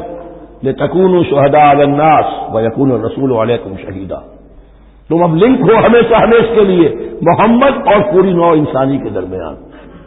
اسی لیے وہ حدیث بھی تو ہے جو علماء حق ہوتے ہیں ان کے بارے میں فرمایا، علماء امتی کا انبیاء بنی اسرائیل، میری امت کے علماء کا مقام وہی ہے جو بنی اسرائیل کے علماء کا۔ اس لیے کہ نبوت تو ختم ہو گئی محمد پر صلی اللہ علیہ وسلم، لیکن یہ کتاب تو ہے، اس کا پہنچانا تو ہے، اس کو عام تو کرنا ہے، حجت تو قائم کرنی ہے، اور صرف تبلیغ سے نہیں، عمل کر کے دکھانا ہے، وہ نظام قائم کر کے دکھانا ہے جو محمد عربی نے قائم کیا صلی اللہ علیہ وسلم، تب حجت قائم ہوگی۔ اس کے لیے تمہیں قربانیاں دینی ہوں گی، مشکلیں جھیلنی ہوں گی، جان و مال کا نقصان برداشت کرنا ہوگا، آرام سے گھر بیٹھے ٹھنڈے پیٹوں کفر جگہ نہیں چھوڑ دے گا اور حق نہیں آ جائے گا۔ کفر کو ہٹانے کے لیے اور باطل کو ختم کرنے کے لیے اور حق کو قائم کرنے کے لیے تن من دھن تمہیں لگانے ہوں گے۔ اب دیکھیے وہ قول آ رہی ہے، یا ایھا الذین آمنوا استعینوا بالصبر والصلاۃ، یہی وہ الفاظ تھے کہ وہ جو 7 آیتیں تھیں جن کو میں نے کہا تھا خطاب میں بنی اسرائیل میں وہ بمنزلہ فاتحہ ہیں، ان میں الفاظ آئے تھے واستعینوا بالصبر والصلاۃ وانھا لکبیرۃ الا علی الخاشعین الذین یظنون انھم ملاقو ربہم وانھم الیہ راجعون۔ اب وہی خطاب یہاں ہو رہا ہے، یا ایھا الذین آمنوا استعینوا بالصبر والصلاۃ، یہ میں بیان وہاں کر چکا ہوں، ان اللہ مع الصابرین، جان لو کہ اللہ صبر کرنے والوں کے ساتھ ہے۔ اس بیعت سے کیا مراد ہے؟ ایک بات تو متفق علیہ ہے، اللہ کی مدد، اللہ کی تائید، اللہ کی نصرت ان کے شامل حال ہے۔ باقی یہ کہ اللہ تعالیٰ جہاں کہیں بھی ہم ہیں ہمارے ساتھ ہے، کس طرح ہے یہ ہم نہیں جانتے، لیکن یہ فرمایا اس نے کہ میں تو تمہاری دوے جان سے بھی زیادہ قریب ہوں. وَلَا تَقُولُوا لِمَن يُقْتَلُ فِي سَبِيلِ اللَّهِ أَمْوَاتٌ. اب پہلے ہی قدم پر قتل کی بات آ گئی. شرط اول قدم ہی نست کہ مجنون باشی، پہلا قدم یہ ہے جانے دینے کے لیے تیار ہو جاؤ. وَلَا تَقُولُوا لِمَن يُقْتَلُ فِي سَبِيلِ اللَّهِ أَمْوَاتٌ. مت کہو ان کو کہ جو اللہ کی راہ میں قتل ہو جائیں مردہ، وہ مردہ نہیں ہے، بل احیاء، وہ زندہ ہے. وَلَٰكِن لَّا تَشْعُرُونَ، لیکن تمہیں اس کا شعور نہیں ہے. شہداء جو اللہ کی راہ میں قتل ہو جائیں ان کے لیے یوم آخر تک کا انتظار نہیں ہے، ان کی براہ راست جنت میں داخلہ ملتا ہے. قیل ادخل الجنہ قال یا لیت قومی یعلمون بما غفر لی ربی وجعلنی من المکرمین. وہاں تاخیر نہیں ہے، لہذا وہ تو زندہ ہے. یہی مضمون پھر آئے گا سورہ آل عمران میں اور زیادہ نکھر کر. وَلَنَبْلُوَنَّكُمْ بِشَيْءٍ مِّنَ الْخَوْفِ وَالْجُوعِ. اب یہ ہے کہ پہلے سے دکھا دیا، اللہ تعالیٰ دھوکہ نہیں دینا چاہتا. دیکھ لو جس راہ میں قدم رکھا ہے اب آزمائشیں آئیں گی، تکلیفیں آئیں گی، رشتہ دار ناراض ہوں گے، بیوی شوہر سے لڑے گی، شوہر بیوی سے لڑے گا، اولاد والدین سے جدا ہوگی، یہ سب کچھ ہوگا. فساد ہوگا، فتور ہوگا، تصادم ہوگا، جان و مال کا نقصان ہوگا. وَلَنَبْلُوَنَّكُمْ، ہم لازماً آزمائیں گے تمہیں بِشَيْءٍ مِّنَ الْخَوْفِ، خوف کی کیفیت سے، والجوع، بھوک، فاقے. کیسے کیسے فاقے آئے ہیں. کیا ہوا ہے غزوہ احزاب میں، کیا ہوا ہے جو اس سے بعد جو جیش الاسرہ ہے، تبوک کی جنگ ہے. وَنَقْصٍ مِّنَ الْأَمْوَالِ وَالْأَنفُسِ وَالثَّمَرَاتِ، اور نقصانات ہوں گے مالی بھی جانی بھی، اور ثمرات. اب ثمرات یہاں دو معنی دے رہا ہے، کیونکہ مدینے والوں کی جو تھی اصل جو ان کی معیشت تھی وہ زرعی تھی، پھل خاص طور پر کھجور یہ ان کی پیداوار تھی، جسے آج کل آپ کہتے ہیں کیش کراپ جو ہے ان کی وہ یہ تھی. اب ایسا بھی ہوگا کہ فصل تیار کھڑی ہے، اگر اسے اتارا نہ کھجور سے تو ضائع ہو جائے گی، اور ادھر سے تبوک کا حکم آ گیا نکلو اللہ کی راہ، یہ ساری فصل ضائع ہو جائے گی. امتحان ہو گیا کہ نہیں. اور اس کے علاوہ ایک اور ہے اس کا مفہوم، انسان کچھ بہت محنت کرتا ہے، جد و جہد کرتا ہے، کیریئر بناتا ہے، اپنا ایک مقام بنا لیتا ہے اس کیریئر میں، اس پروفیشن میں، اس راستے پر آتا ہے تو کچھ اور ہی شکل اختیار کرنی پڑتی ہے. وہ تجارت کے زمانے میں جو محنت کی تھی، وہ کیریئر کو جمانے میں جو محنت کی تھی، وہ سارا کا سارا معاملہ جو ہے وہ کھو کر پھر اس وادی میں آنا پڑتا ہے. وَلَنَبْلُوَنَّكُمْ، یہ بھی ثمرات ہیں نا، محنت کے ثمرات. وَلَنَبْلُوَنَّكُمْ بِشَيْءٍ مِّنَ الْخَوْفِ وَالْجُوعِ وَنَقْصٍ مِّنَ الْأَمْوَالِ وَالْأَنفُسِ وَالثَّمَرَاتِ وَبَشِّرِ الصَّابِرِينَ. اور اے نبی بشارت دیجئے صابروں کو، صبر کرنے والوں کو. یہ کون ہے؟ الذین اذا اصابتهم مصیبۃ، وہ لوگ کہ جن کو جب بھی کوئی مصیبت آئے قالوا انا للہ وانا الیہ راجعون، وہ کہتے ہیں ہم اللہ ہی کے تو ہیں، اللہ ہی کی طرف ہمیں لوٹ جانا ہے.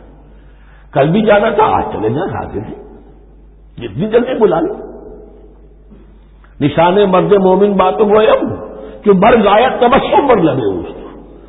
مرد مومن کی تو نشانی یہی ہے کہ جب موت آئے تو مسرت کے ساتھ اس کے چہرے پر، اس کے ہونٹوں پر مسکراہٹ. یہی میں نے کہا تھا حکمت کیسی یہ ہے کہ بندہ مومن اس دنیا میں زیادہ رہنے کی خواہش نہیں کر سکتا. لائف از اے لائبلٹی، جو لمحہ آ رہا ہے اس کا حساب دینا ہوگا. تو جتنی عمر بڑھ رہی حساب بڑھ رہا ہے. It's not an asset, it's a liability. اور الدنیا سجن المومن و جنت الکافر، یہ تو مومن کے لیے ایک قید خانہ ہے، ہاں کافروں کی جنت ہے. وبشر الصابرین الذین اذا اصابتهم مصیبۃ قالوا انا للہ وانا الیہ راجعون اولئک علیہم صلوات من ربہم ورحمہ. یہ ہیں وہ لوگ کہ جن پر ہر وقت اللہ کی عنایتوں کا نزول ہوتا رہتا ہے اور رحمت کی بارش ہوتی رہتی ہے. واولئک هم المہتدون، اور یہی لوگ ہیں ہدایت یافتہ جنہوں نے واقعتاً ہدایت کو اختیار کیا ہے. اور جو ایسے مرحلے پر جھٹک کر کھڑے رہ جائیں، پیچھے رہ جائیں، پیچھے بیٹھ جائیں، پیٹھ موڑ لیں، وہ گویا کہ ختم ہوا ان کا معاملہ. اب چونکہ اس معاملے میں بحث ہو گئی تھی خانہ کعبہ کی بھی، پھر اسی میں مقام ابراہیم کی بات آ گئی تھی، تو کچھ ذہنوں میں سوال پیدا ہوا کہ یہ جو حج کے مناسک میں صفا اور مروہ جو ہے، یہ بھی تو آخر اسی کا تو ان کی کیا حقیقت ہے؟ کوئی حقیقت ہے یا نہیں؟ فرمایا ان الصفا والمروہ من شعائر اللہ، یہ بھی اللہ کے شاعر میں سے ہے۔ شاعر کسے کہتے ہیں؟ وہ چیز جو شعور بخشے۔ تو وہ چیزیں کہ جن کے ساتھ اولو العزم پیغمبروں یا اولو العزم انسانوں، اولو العزم اولیاء اللہ کے کچھ حالات و واقعات کا کوئی ذہنی سلسلہ قائم ہوتا ہو، وہ گویا کہ شعور دلانے والے ہوتے ہیں، یاد دلانے والے ہوتے ہیں، اللہ تعالیٰ کی طرف ذہن کو لے جانے والے ہوتے ہیں۔ اس اعتبار سے شاعر ان الصفا والمروہ من شعائر اللہ فمن حج البیت او اعتمر فلا جناح علیہ ان یطوف بہما، تو جو کوئی بھی ہمارے گھر کا حج کرے، بیت اللہ کا حج کرے یا عمرہ کرے، اعتمر، فلا جناح علیہ، تو کوئی حرج نہیں ہے اس پر، ان یطوف بہما، کہ ان دونوں کا بھی طواف کرے، وہ جو 7 چکر لگائے جاتے ہیں، ان الصفا والمروہ۔ ومن تطوع خیر، جو شخص جان بوجھ کر بھلا کام کرتا ہے، فإن اللہ شاکر علیم، تو جان لو اللہ بڑا قدردان ہے۔ اب شکر انسان کرتا ہے تو اس کے معنی کیا ہوں گے؟ احسان مند ہونا۔ وہی شکر اللہ کرتا ہے شکور، اس کے کیا معنی ہوں گے؟ قدردانی۔